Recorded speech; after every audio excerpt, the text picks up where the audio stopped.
Intelligence की मदद से कई महत्वपूर्ण काम आसानी से किए जा रहे हैं। आर्टिफिशियल इंटेलिजेंस एप्लीकेशन की मदद से एक्सरे रीडिंग और बीमारी का पता लगाया जा सकता है। इतना ही नहीं, इसकी मदद से इंसानों के ऑपरेशन भी संभव है। खेलों में भी आर्टिफिशियल इंटेलिजेंस का इस्तेमाल किया जाता है। खेलों में इसकी मदद से छवियों को कैप्चर करना क्षेत्र की स्थिति और सही रणनीति बनाने में मदद मिलती है। वहीं विनिर्माण के क्षेत्र में इसके जरिए सुधार की प्रक्रिया को सहायता मिलती है। अंतरिक्ष से जुड़ी खोजों में भी आर्टिफिशियल इंटेलिजेंस का इस्तेमाल किया जा रहा है। आर्टिफिशियल इंटेलिजेंस सोशल सेक्टर्स में भी बहुत कुछ चेंज लाने वाला है। हेल्थ केयर स्पेशली आने वाले समय में नैनो टेक्नोलॉजी में आर्टिफिशियल इंटेलिजेंस लगेगी और रोबोट एकदम छोटे छोटे रोबोट्स या छोटी छोटी नैनो टेक्नोलॉजीज पर आधारित नीडल्स सर्जरी कर देंगे और डॉक्टर्स की इंटरवेंशन बहुत कम हो जाएगी उस केस में, क्योंकि मशीन अपने आप में ही सारी सर्जरीज खत्म कर देंगे। आर्टिफिशियल इंटेलिजेंस का इस्तेमाल अनेक तरह के खतरों से लड़ने के लिए भी किया जा रहा है। साइबर सिक्योरिटी के क्षेत्र में धोखाधड़ी का पता लगाने, वित्तीय लेन देन में होने वाली अनियमितता, ट्रेंडिंग पैटर्नों की निगरानी जैसे मामलों में आर्टिफिशियल इंटेलिजेंस का इस्तेमाल किया जाता है। इसी तरह ऑनलाइन शॉपिंग में भी ये काफी मददगार साबित हो सकता है। इसके जरिए यूजर्स के personal search result, product recommendation जैसे सुरक्षा के कदम उठाए जा सकते हैं। बड़ी बड़ी कंपनियां आर्टिफिशियल इंटेलिजेंस का इस्तेमाल अपने यूजर्स की जानकारी रखने, उन्हें मैसेज भेजने, अलार्म सेट करने, अपॉइंटमेंट शेड्यूल तय करने में करती हैं। कई वेबसाइट्स आर्टिफिशियल इंटेलिजेंस की मदद से कस्टमर के जरिए अपने यूजर्स को सभी तरह की जानकारियां देती हैं। गाड़ियों में आर्टिफिशियल इंटेलिजेंस लगने शुरू हो गए हैं। ये ऑलरेडी ऐसी गाड़ी हैं जिनको आप खरीद सकते हैं। गूगल की एक कंपनी है, फंडेड कंपनी वेमो, टाटा की जो कंपनी थी जगुआर, उससे हज़ारों कारें खरीद रही है उनको आर्टिफिशियल इंटेलिजेंस बनाने के लिए, ताकि वो सेल्फ ड्राइविंग हो जाए। Artificial intelligence will also affect airline industry, जहाँ पे ऑटो पायलट के जरिए टेक ऑफ से लेकर के लैंडिंग तक सब कुछ हम करने योग्य हो सकते हैं। कई सारे ऐसे काम हैं जिनको इंसान करना चाहता है, लेकिन उन कामों को करने में आने वाले जोखिम के चलते उसे नहीं कर पाता। लेकिन आर्टिफिशियल इंटेलिजेंस का इस्तेमाल कर ऐसे सभी कामों को किया जा सकता है। इस तकनीक की मदद से अपनी आवाज़ के जरिए किसी भी चीज़ को नेट में बिना टाइप किए सर्च किया जा सकता है। इसके अलावा यूट्यूब पर संगीत और मूवी की सिफारिश पाना, स्मार्ट होम डिवाइसेस, सुरक्षा निगरानी और स्मार्ट कार इसी तकनीक के इस्तेमाल से संभव हुआ है। Bureau report, Rajya Sabha TV. Artificial intelligence का आने वाले समय में हमारे जीवन में होने वाले फायदों के अलावा इसके नुकसान को लेकर भी तमाम तरह की चर्चाएं हैं। एक वर्ग है जो मानता है कि इससे रोजगार के अवसर बढ़ेंगे, जबकि ऐसा मानने वाले लोग भी कम नहीं हैं जो इसे रोजगार के लिए खतरा मान रहे हैं। इस द्वंद को समझते हैं इस आखिरी रिपोर्ट के जरिए। हमें आप इजाजत दीजिए और याद रखिए कि हमारा ये कार्यक्रम आप यूट्यूब पर भी देख सकते हैं और वहाँ आपकी प्रतिक्रियाओं का हमें हमेशा इंतजार है।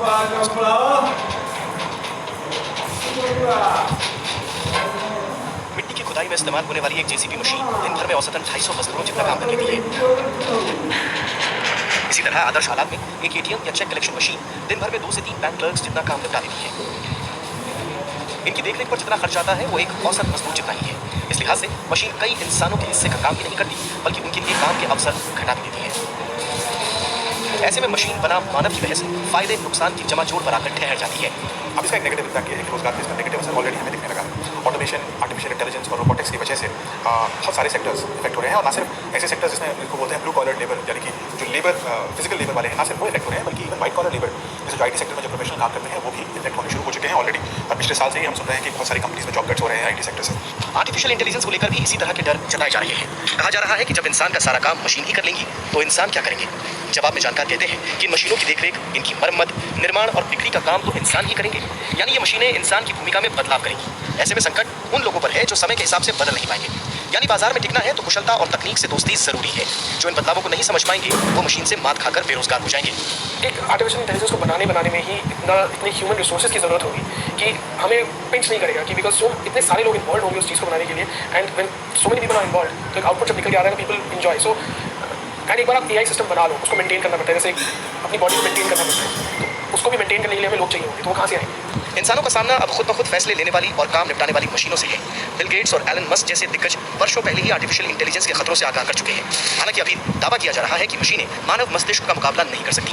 ये मशीनें इंसानों की इंटेलिजेंस के आसपास भी नहीं है। ऐसे में नौकरी पानी है और बाजार में टिके रहना है तो अपनी इंटेलिजेंस का विकास और सही इस्तेमाल जरूरी है। रविंद्र जी, सबसे पहले तो मैं ये कहना चाहूँगा कि मैं जो सुप्रीम कोर्ट ने ये पोर्टल एक लॉन्च किया है जिसका नाम है सुपेस। सुपेस का फुल फॉर्म है supreme court portal for assistance in court efficiency. मैं सुप्रीम कोर्ट के इस स्टेप का स्वागत करता हूँ। हम बात करते हैं कि हमारी कोर्ट्स के अंदर पेंडेंसी बहुत ज़्यादा है और उस पेंडेंसी को कम करने के लिए क्या क्या स्टेप उठाए जा सकते हैं। और जब उन स्टेप्स की बात करते हैं, जजेस के स्ट्रेंथ के इंक्रीज़ की बात करते हैं, इंफ्रास्ट्रक्चर के इंक्रीज़ की बात करते हैं, हम use of information and communication technology की बात करते हैं, तो उसके साथ साथ अब यूज़ ऑफ आर्टिफिशियल इंटेलिजेंस भी एक इम्पॉर्टेंट, आई थिंक उसका एक एंगल है। और मैं समझता हूँ उस डायरेक्शन में ये सुप्रीम कोर्ट ने एक बहुत अच्छा स्टेप लिया है। और इस बात के लिए भी ये प्रशंसा का विषय है कि जो हमारी एक कमेटी बनाई गई थी, artificial intelligence committee, under the के तौर पर है और सिर्फ एक फील्ड या मैं कहूँ कि तुमने केसेस को लेकर शुरू किया है, उसका जो ब्रॉडर रोल होगा उसको किस तरीके से कितना बड़ा है, कितना व्यापक आपकी नजर में है? कविंद्र जी, सबसे पहले तो हमको ये समझना पड़ेगा कि हमारे देश की जो न्याय व्यवस्था है ये बहुत ही निर्भर है हमारे कोर्ट्स पे, और कितनी जल्दी हमारे कोर्ट्स में बैठे जजेस निर्णय ले पाते हैं और ऑर्डर पास कर पाते हैं। आज की तारीख में हमारे देश में 4 करोड़ से ज्यादा पेंडिंग मैटर्स हैं, चाहे वो सुप्रीम कोर्ट में हो, हाई कोर्ट्स में हो, डिस्ट्रिक्ट कोर्ट्स में हो, और ये जो संख्या है ये हर साल बढ़ती ही जा रही है। ये संख्या हम कम नहीं कर पा रहे हैं। तो इस गैप को फिल करने का सबसे अच्छा तरीका ये है कि हम अपने रिसोर्सेज को ऑप्टिमाइज करें। रिसोर्सेज को ऑप्टिमाइज करने का मतलब ये है कि जो कोलेट करने का काम चाहे वो जज खुद करते थे या अपने रिसर्च असिस्टेंट्स के द्वारा करते थे, उन सब कामों में अब उनको आर्टिफिशियल इंटेलिजेंस की, एक कंप्यूटर की मदद मिलने लगेगी। और जब एक कंप्यूटर की मदद मिलने लगेगी तो जितने समय में वो एक निर्णय ले पाते थे और एक ऑर्डर लिख पाते थे, वो समय धीरे धीरे घटता चला जाएगा और हम लोग भी अपने आप को अपडेट करते जाएंगे। आप किसी भी सेक्टर में देख लीजिए, जब भी कोई नई टेक्नोलॉजी आती है उसको अडॉप्ट किया जाता है, उसको अपने सिस्टम में फिट किया जाता है और अपने सिस्टम को इंप्रूव किया जाता है। अब समय आ गया है कि इस टेक्नोलॉजी को जुडिशरी में भी अप्लाई किया जाए। मैं आपको एक छोटा सा एग्जांपल देती हूँ। जब मैं एक लीगल इंटर्न थी, मैं 2001-2002 की बात कर रही हूँ, तो जब हम रिसर्च करा करते थे तो बड़े बड़े कमरे होते थे, लाइब्रेरीज होती थी जहाँ ढेरों किताबें होती थी। कई सौ किताबें में से AIR सुप्रीम कोर्ट के हम केसेस ढूंढा करते थे, उन केसेस की हम फोटोकॉपी बनाते थे और उनको लेकर हम बैठते थे और हम रिसर्च करते थे। उसके बाद जो समय आया, ये सारी की सारी किताबें एक CD पे, एक पेन ड्राइव पे आने लगी और अपने कंप्यूटर या अपने लैपटॉप पे सिर्फ एक कीवर्ड एक शब्द को टाइप करके हमको सारी इन्फॉर्मेशन, सारे केस लॉज मिलने लगे। इसका मतलब ये नहीं है कि हम उन केस लॉज को स्टडी नहीं करते, इसका मतलब ये है कि वो स्टडी करने से पहले का जो समय है वो हम बचा पा रहे हैं। तो आज जो निर्णय लिया है हमारे सुप्रीम कोर्ट में और जिस तरीके से इस्तेमाल करा जाएगा अब AI का हमारे जजमेंट्स के डिलीवरी में, ये कुछ इसी तरीके से है। अभी भी ह्यूमन इंटेलिजेंस को कम नहीं करा जा रहा, लेकिन निर्णय लेने के समय से पहले का जो रिसर्च का समय है, सारी इन्फॉर्मेशन को कर पाएंगे। 3 आर्गुमेंट्स ज्यादातर उठाए जाते हैं जब आप आर्टिफिशियल इंटेलिजेंस को यूज करने की बात करते हैं। कहीं पर भी 3 मेन आर्गुमेंट्स उठाए जाते हैं। सबसे पहले तो लोग ये कहते हैं कि मशीन आ जाएंगी तो इंसानों की नौकरियां कम पड़ जाएंगी। ये मैं इसीलिए बोल रही हूँ क्योंकि आम इंसान इन्हीं बातों को डिस्कस करता है जब वो टेक्नोलॉजी को अपोज करता है। तो हमारे चीफ जस्टिस ने हमको बहुत अच्छे तरीके से समझाया कि AI का यूज सुप्रीम कोर्ट में यूज होने से या किसी हाई कोर्ट में यूज होने से किसी की भी नौकरी पर कोई आपत्ति नहीं आएगी। केवल जो नौकरी पे है, चाहे वो जजेस हो या जजेस के स्टाफ हो, उनको सहायता मिल जाएगी। जो दूसरा हमेशा ऑब्जेक्शन उठाया जाता है वो ये कहा जाता है कि ये एक जजमेंट को अफेक्ट करेगा, क्योंकि हमारी जो जजमेंट्स हैं वो ह्यूमन रिलेटेड है, ह्यूमन डिस्कशंस होने जरूरी है, और अगर आप केवल आर्टिफिशियल इंटेलिजेंस को यूज करेंगे तो वो जजमेंट को अफेक्ट करने लग जाएगा। तो इसके लिए भी हमारे चीफ जस्टिस ने साफ बताया है कि जो ह्यूमन इंटेलेक्ट है वो ही निर्णय लेगा, लेकिन ह्यूमन इंटेलेक्ट को एक अच्छा निर्णय लेने के लिए जो भी रिसर्च की जरूरत है वो प्रोवाइड करी जाएगी। और तीसरा आर्गुमेंट ये यूज किया जाता है कि AI का जो सिस्टम होता है वो डिपेंडेंट ऑन इट्स मेकर्स होता है। तो आर्टिफिशियल इंटेलिजेंस वैसे काम करती है जैसे उसके मेकर उससे काम कराना चाहते हैं। एक कंप्यूटर का अगर सिस्टम है, आप उसमें जो रॉ इन्फॉर्मेशन फीड करेंगे, आउटपुट उसी हिसाब से होगा। आउटपुट निर्भर उस बात पर होगा कि आपने रॉ इनपुट क्या डाला है। तो यहाँ पर भी हमको ये समझना पड़ेगा कि हमारे देश में ढेर सारे केसेस ऐसे हैं जो ऑटोमेटेड हैं। मैं आपको एग्जांपल बताती हूँ, जैसे कि आप नेगोशिएबल इंस्ट्रूमेंट्स एक्ट की बात करें, चेक बाउंस का केस हो गया। कविता जी, ये बहुत महत्वपूर्ण प्रश्न आपने उठाया है। जैसा कि जज ने भी कहा, देखिए मोटर व्हीकल के केसेस हैं या फैमिली मैटर्स हैं या नेगोशिएबल इंस्ट्रूमेंट के केसेस हैं, आप ऐसा पाएंगे कि बहुत सारे केसेस हैं जिनके फैक्ट्स कॉमन हैं, इश्यूज कॉमन हैं और प्रोबेबली उनको कंसोलिडेट करके एक साथ डिसाइड किया जा सकता है। और जब आप एक साथ उनको क्लब करके डिसाइड करेंगे तो उनका डिस्पोजल भी जल्दी होगा और कोर्ट्स की पेंडेंसी भी कम होगी। मैं आपको अपना पर्सनल एक्सपीरियंस एक एग्जांपल बताता हूँ। मैं 2003-4-5 के आसपास जुडिशियल मेंबर था इनकम टैक्स अपीलेट ट्राइब्यूनल में। उस समय इनकम टैक्स अपीलेट ट्राइब्यूनल में जो सेकंड अपील होती है इनकम टैक्स मैटर्स में, उनकी पेंडेंसी लगभग 2 लाख के करीब थी। तो उस समय जो उसके प्रेसिडेंट थे उन्होंने डिसाइड किया और मेंबर्स की ड्यूटी लगाई कि जिनमें इश्यूज कॉमन है और ये केसेस को कंसोलिडेट किया जा सकता है, उनकी सब फाइलों की स्क्रूटनी की जाए, उनकी स्क्रूटनी करके उनको क्लब किया जाए और उनकी एक साथ हियरिंग की जाए। और उसके लिए हमें सारी ह्यूमन जो मैन पावर थी उसको लगाना पड़ा। हमारे मेंबर्स, हमारे रजिस्ट्री के ऑफिसर, उन्होंने एक फाइल को खोला, उसको देखा, फाइलों को क्लब किया, जिसमें हमारा बहुत समय लग गया। अगर ये आर्टिफिशियल इंटेलिजेंस हमारे पास उस समय भी यूज हो रही होती और हमारे पास ये सारा डेटा कंप्यूटर में अवेलेबल होता तो उनको कंसोलिडेट करने में हमें शायद कुछ भी बहुत कम समय लगता और उसका बहुत जल्दी डिस्पोजल हो जाता। लेकिन ह्यूमन इंटरवेंशन के साथ अगर हम उस पेंडेंसी को 2 लाख से लगभग 80,000 के करीब लेके आए उस समय में, और अगर आज हम आर्टिफिशियल इंटेलिजेंस को यूज करेंगे तो इस तरह के चोट लगती है तब हमारे शरीर के सेल्स खराब हो जाते हैं या मर जाते हैं। लेकिन ऐसे हालात में हमारे शरीर के भीतर मौजूद स्टेम सेल्स जागरूक हो जाते हैं और ये खराब सेल की जगह लेकर उन्हें ठीक करते हैं। आधुनिक चिकित्सा के क्षेत्र में स्टेम सेल्स एक क्रांतिकारी पहल है। लेकिन क्या है स्टेम सेल्स और क्यों है इनकी जरूरत, आइए सबसे पहले ये जानते हैं। मानव शरीर में सैकड़ों तरह के सेल यानी कोशिकाएं होती हैं जो मनुष्य के स्वास्थ्य के लिए बेहद महत्वपूर्ण होती हैं। इनमें हर सेल का अपना काम होता है। जैसे शरीर को चलाने के लिए, हृदय की धड़कन के लिए, दिमाग को सोचने के लिए, किडनी को रक्त साफ करने के लिए और त्वचा के पुराने सेलों को नए में बदलने के लिए जिम्मेदार होते हैं। ये सभी सेल बनाने का काम केवल स्टेम सेल ही कर सकते हैं। दरअसल स्टेम सेल या स्टेम कोशिका ऐसी सेल्स होती हैं जो विभाजित होने के बाद फिर से पूर्ण रूप धारण करती है। इन कोशिकाओं से शरीर के किसी भी अंग की कोशिका तैयार की जा सकती है।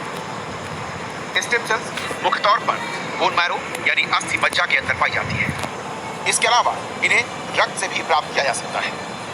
स्टेम सेल एक बॉडी की ऐसी सेल्स हैं जिनमें एबिलिटी होती है to grow into any type of cell in the body. जैसे हमारी बॉडी में नर्वस टिश्यू है, दिमाग है, हार्ट है, लंग्स है, जो भी बॉडी का हमारा ऑर्गन है, हाथ पैर मसल्स वगैरह जो भी वॉट एवर इट इज़, ये सब इसी से बना है। तो इन सेल्स को ये सब हमारी लॉन्ग बोन्स में होते हैं। हमारी लॉन्ग बोन्स है, बोन मैरो उस पर रहता है और बॉडी की फैट में रहता है। जो चर्बी है, पेट की चर्बी है या थाइस की चर्बी है, उसमें रहता है। स्टेम सेल मुख्य तौर पर 3 तरह से प्राप्त किया जाता है। गर्भस्थ शिशु के भ्रूण के तंतुओं से, इसे भ्रूण स्टेम सेल कहते हैं। दूसरा, जन्म के समय बच्चों के गर्भनाल से, इसे कॉर्ड स्टेम सेल कहा जाता है। और तीसरा वयस्क स्टेम सेल, इसे रक्त या अस्थि मज्जा यानी बोन मैरो से लिया जाता है। यदि कभी किसी दुर्घटना या बीमारी के चलते शरीर का कोई अंग खराब हो जाए तो उस स्थिति में स्टेम सेल बैंक में जमा स्टेम सेल से लेकर उसे लैब में कोशिकाएं तैयार की जा सकती हैं और उन्हें खराब हो चुके अंग की जगह प्रत्यारोपित कर ठीक किया जा सकता है। स्टेम सेल्स के जरिए अनेक लाइलाज बीमारियों का इलाज मुमकिन है। इनमें कैंसर, डायबिटीज, दिल और धमनी की बीमारियां, खून से संबंधित बीमारियां, मानसिक बीमारियां, कॉर्निया, अल्जाइमर और हड्डी से जुड़ी अनेकों बीमारियां शामिल हैं। स्टेम सेल्स एक ऐसा सेल है जिससे बॉडी के सारे और बाकी सेल्स बनते हैं। कुदरती जब शुरू में बच्चा बन रहा होता है तो स्टेम सेल्स ऐसे सेल्स हैं जिससे बाकी बॉडी पार्ट्स बनते हैं। जो उसका ओरिजिन होता है वो स्टेम सेल से ही होता है। तो ये जो स्टेम सेल्स हैं ये कुछ बॉडी के पार्ट्स में ऐसे भी पड़े होते हैं जिससे हम उसे प्रोसेस कर सकते हैं और उनको कुछ डिजीज़ को ट्रीट करने के लिए यूज़ कर सकते हैं। तो ये साइंस की एक एडवांसमेंट है जिस वजह से हम पॉजिटिवली यूज़ कर सकते हैं डिजीज़ को ट्रीट करने के लिए। स्वास्थ्य और परिवार कल्याण मंत्रालय ने स्टेम सेल का सबसे बड़ा फायदा तो यही है कि इससे हर उस बीमारी का इलाज संभव है जिसे अब तक लाइलाज माना जाता था। स्टेम सेल एक रीजेनरेटिव मेडिसिन है और इसका उपयोग पिछले कई वर्षों से गंभीर बीमारियों को ठीक करने में किया जा रहा है। दरअसल एक ही वंश के कई लोगों में ल्यूकोकाइट्स एंटीजन एक जैसे होते हैं और जब उनमें से कोई व्यक्ति बीमार होता है तो उस स्थिति में परिवार के किसी भी सदस्य का स्टेम सेल लेकर बीमार व्यक्ति को ठीक किया जा सकता है। आधुनिक तकनीक का इस्तेमाल कर स्टेम सेल को स्टेम सेल बैंक में स्टोर भी किया जा सकता है और ज़रूरत के हिसाब से इसे वहाँ से लिया जा सकता है। जिस डिजीज़ में साइंस जवाब नहीं दे पा रही है नहीं होती है, लोगों की लाइफ इंप्रूव करने के लिए, उनका लाइफस्टाइल इंप्रूव करने के लिए स्टेम सेल अच्छी। मल्टीपल स्क्लेरोसिस के उपचार में भी स्टेम सेल थेरेपी का खूब उपयोग हो रहा है। स्टेम सेल थेरेपी की मदद से रीढ़ की हड्डी की चोट, लीवर की बीमारी, किडनी की बीमारी, acute leukaemia, chronic leukaemia, Alzheimer, Parkinson, हृदयघात, diabetes, spinal cord injury, motor neuron बीमारी, ऑटिज्म, एमियोट्रोफिक लेटरल स्क्लेरोसिस और कैंसर जैसी गंभीर बीमारियों का इलाज संभव है। स्टेम सेल थेरेपी की सहायता से कृत्रिम अंगों को पैदा करना संभव है। It is not a medical thing. अब हम जान रहे हैं कि इनकी जो कार्टिलेज है वो treatment like physiotherapy and occupational therapy, so in that stem cells has a lot of role. Stem cell treatment के लिए उन कोशिकाओं को चुना जाता है जिनमें विभाजित होकर अपने जैसी नई कोशिकाओं को बनाने की क्षमता होती है और कुछ विशेष परिस्थितियों में वो परिपक्व कोशिकाओं का भी रूप ले सकें। स्टेम सेल को वैज्ञानिक 4 श्रेणियों में रखते हैं। प्लूरिपोटेंट, ये वो भ्रूण कोशिका होती है जिसे विकसित किया जाता है। इसमें अपने आप मल्टीप्लाई होने की खासियत होती है। मल्टीपोटेंट, ये वो सेल्स होती हैं जो किसी अंग या ऊतक यानी टिश्यू को बढ़ाने या उसकी मरम्मत करने में सहायक होती हैं। इनमें बोन मैरो और खून बनाने में सहायक कोशिकाएं आती हैं। प्लूरिपोटेंट, ये ऐसी कोशिकाएं होती हैं जो किसी भी कोशिका का रूप ले सकती हैं। और आखिरी में यूनिपोटेंट, यानी वो स्टेम सेल्स जिनमें खुद ही बढ़ने और समय बढ़ने पर परिपक्व कोशिका का रूप लेने की क्षमता होती है। ये नहीं पॉसिबल हो रहा है। किसी को हार्ट अटैक हुआ, हार्ट डैमेज हुआ, ever increasing competitive and demanding environment, and without that you would agree we could not have even dealt with the pandemic we are dealing with today. This is very important and key strength which has helped us to sail better than any other travel. Okay doctor Ajay, लेकिन मैं अगर sector wise जो मैं 2 core sector की हम बात कर रहे हैं, आईटी अगर आज से 15 से 20 साल पहले हम जब देखते थे तो फ्यूचर का सेक्टर कहा जाता था और उसकी हिस्सेदारी को लेकर हम ज़्यादा चिंतित थे। और आज हम देखते हैं इस सेक्टर को तो खासतौर पर जिस तरीके का रोल रहा है, जिस तरीके की ग्रोथ न सिर्फ भारतीय इकोनॉमी में इसकी हिस्सेदारी को देखूं बल्कि दुनिया भर में जो भारतीय प्रोफेशनल्स हैं, भारतीय कंपनियां हैं, उनको योगदान को अगर समझें तो बहुत महत्वपूर्ण हो जाता है कि आज हम शायद इस सेक्टर में एक बड़ी हिस्सेदारी के साथ खड़े हैं और टॉप 5 में नजर आते हैं। लेकिन इसकी आने वाले कुछ और वर्षों में करीब 1 से 1.5 दशक में क्या इसका पोटेंशियल और किस तरीके से इसका रोल आप देखते हैं, चाहे वो इकोनॉमी में हिस्सेदारी को लेकर हो या वर्ल्ड वाइड हमारी हिस्सेदारी को लेकर? मेरा ऐसा मानना है कि कोई भी सेक्टर ऐसा नहीं रहेगा वर्ल्ड वाइड, इंडिया उससे अच्छा नहीं रहेगा कि जिसमें आईटी सेक्टर का योगदान बहुत महत्वपूर्ण तरीके से ना हो, जिसमें हम बिल्कुल नहीं सोचते थे एग्रीकल्चर जो हमारा कोर सेक्टर है, एग्रीकल्चर अलाइड, इसमें भी टेक्नोलॉजी का बहुत बड़ा योगदान रहेगा और इसके द्वारा ही हम ग्रोथ कर पाएंगे, चाहे मेडिसिन हो, चाहे टेलीकॉम हो, चाहे पेपरलेस वर्किंग हो। क्रिप्टो करेंसी में इस्तेमाल होने वाली ब्लॉकचेन टेक्नोलॉजी पर। दरअसल क्रिप्टो करेंसी के चक्कर में ब्लॉकचेन तकनीक ही बदनाम हो गई, लेकिन दुनिया के कई देशों में इस तकनीक का इस्तेमाल न सिर्फ बेहतर गवर्नेंस के लिए हो रहा है बल्कि दुनिया भर की इंडस्ट्रीज इस तकनीक के इस्तेमाल के लिए अपनी अपनी सरकारों पर दबाव भी डाल रही हैं। हम सब जानते हैं कि बिटकॉइंस ने रातों रात कैसे दुनिया की एक बड़ी आबादी को सत्ते में डाल दिया और ये सब मुमकिन हुआ उसकी मूल टेक्नोलॉजी ब्लॉकचेन के जरिए। जानकार मानते हैं कि भविष्य की अर्थव्यवस्था के लिए ब्लॉकचेन तकनीक क्रांतिकारी हो सकती है और यही वजह है कि वित्त मंत्री अरुण जेटली ने ब्लॉकचेन यानी डिजिटल इंटीग्रेट सार्वजनिक खाता, इसका इस्तेमाल बिटकॉइन समेत किसी भी क्रिप्टो करेंसी लेनदेन में किया जा सकता है। दरअसल ब्लॉकचेन आंकड़ों की ब्लॉक की एक श्रृंखला होती है। हर ब्लॉक में उस समय हुए सभी लेनदेन का लेखा जोखा होता है। ये पूरी तरह से सार्वजनिक होती है और ब्लॉकचेन का इस्तेमाल करने वाला कोई भी शख्स इसे देख सकता है और पिछले तमाम लेनदेन का हिसाब भी जान सकता है। इससे लेनदेन का कोई केंद्रीय रिकॉर्ड रखे बिना किसी भी डिजिटल लेनदेन को ट्रैक करने की सहूलियत मिलती है। ब्लॉकचेन एक नई टेक्नोलॉजी है। हालांकि ब्लॉकचेन कोई नई तकनीक नहीं है, ये 3 अलग अलग तकनीकों का समायोजन है, जिनमें इंटरनेट, निजी कुंजी की क्रिप्टोग्राफी यानी सूचना को कोड में बदलना और प्रोटोकॉल पर नियंत्रण रखने की तकनीक शामिल है। क्रिप्टोग्राफी की सुरक्षित श्रृंखला पर पहला काम 1991 में स्टुअर्ट हैबर और डब्ल्यू स्कॉट स्टोरेंटा ने किया। 1992 में बायर हैबर और स्टोरेंटा ने इसके डिजाइन में सुधार किया, जिससे कई ब्लॉकों को एक ब्लॉक में एकत्रित करने की अनुमति दी जा सकती है। पहली ब्लॉकचेन को पहली बार 2008 में सतोशी नाकामोटो के किसी व्यक्ति या समूह ने क्रिप्टो करेंसी के लिए इस्तेमाल किया। 2016 में रूसी संघ की केंद्रीय प्रतिभूति डिपॉजिटरी ने ब्लॉकचेन प्लेटफॉर्म पर आधारित एक पायलट परियोजना की घोषणा की, जिससे ब्लॉकचेन का इस्तेमाल स्वचालित मतदान प्रणाली के लिए किया जा सकता है। जैसे कंप्यूटर आया, कंप्यूटर आपस में सब जुड़ गए तो इंटरनेट।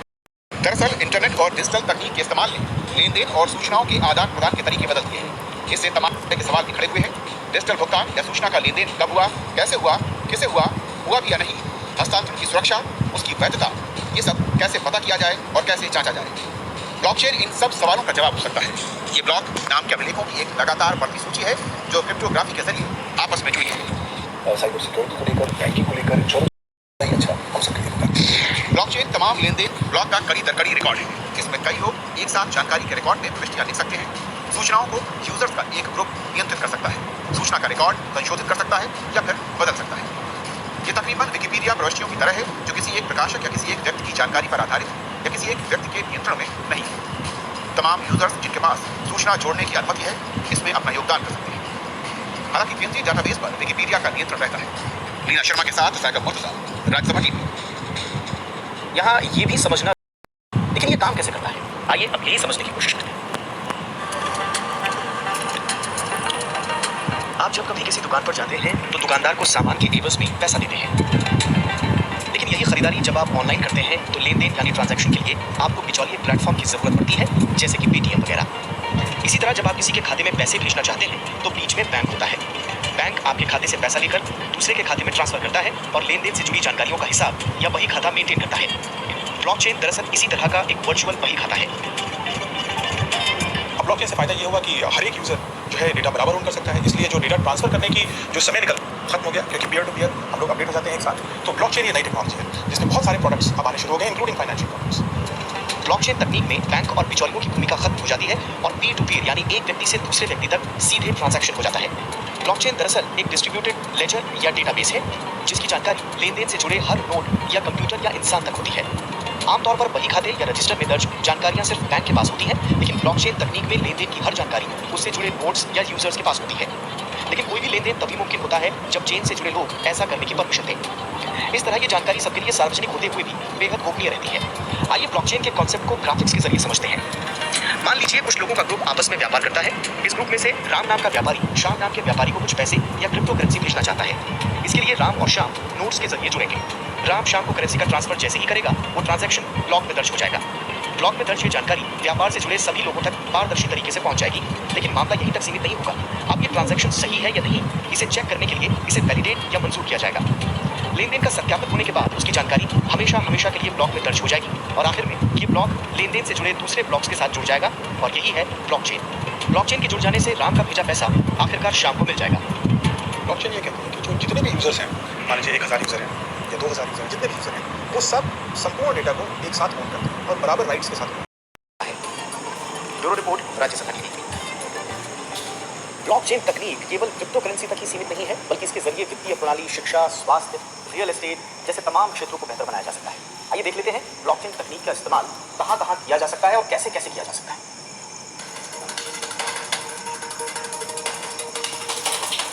ब्लॉकचेन तकनीक का संसार बहुत बड़ा है। आमतौर पर यह माना जाता है कि क्रिप्टो करेंसी से जुड़ा है, लेकिन ऐसा नहीं है। क्रिप्टो करेंसी और वित्तीय लेन देन के अलावा ब्लॉकचेन तकनीक का इस्तेमाल कानूनी कागजात, स्वास्थ्य आंकड़े, नोटरी और निजी दस्तावेज सुरक्षित रखने में भी किया जा सकता है। इसके अलावा ब्लॉकचेन का इस्तेमाल सब्सिडी वितरण, भू रिकॉर्ड नियमन और सरकारी योजनाओं का हिसाब किताब रखने में भी किया जाता है।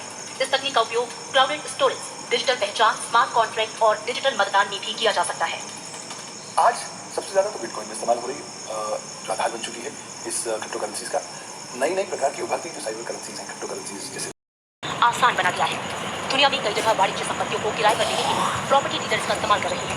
क्लाउड होस्टिंग प्लेटफॉर्म इसका इस्तेमाल शैक्षणिक जानकारियों के लिए कर रही है। इसके जरिए अमेरिका जैसे देशों में छात्रों, अध्यापकों और कंपनियों को पारदर्शी और सुरक्षित प्लेटफॉर्म मुहैया कराए जा रहे हैं। जैसे मैंने बोला कि समाज के और अर्थव्यवस्था की लंबी प्रक्रिया करनी। वित्तीय क्षेत्र से जुड़ी कंपनियां ब्लॉकचेन तकनीक से जुड़े तमाम कामकाज में तेजी से अपना प्रसार कर रही हैं। फिनटेक कंपनियां वित्तीय सेवाओं के लिए ब्लॉकचेन और ऐप की सहायता ले रही हैं। ये कंपनियां इसके जरिए ऋण देने से लेकर बीमा तक मुहैया करा रही हैं। दरअसल विकेंद्रीकरण और पारदर्शिता की वजह से ब्लॉकचेन तकनीक काफी कारगर साबित हो रही है। लेकिन जहां निजी सूचना का मामला हो और जानकारियां सार्वजनिक होने पर नुकसान का डर हो, वहां इनका इस्तेमाल नहीं हो सकता। फिर भी पारदर्शिता बढ़ाने और साफ सुथरे लेनदेन और लेनदेन का इतिहास जानने के नजरिए से ये बेहद शानदार है। साइगम मुर्तजा के साथ रीना शर्मा, राज्यसभा टीवी।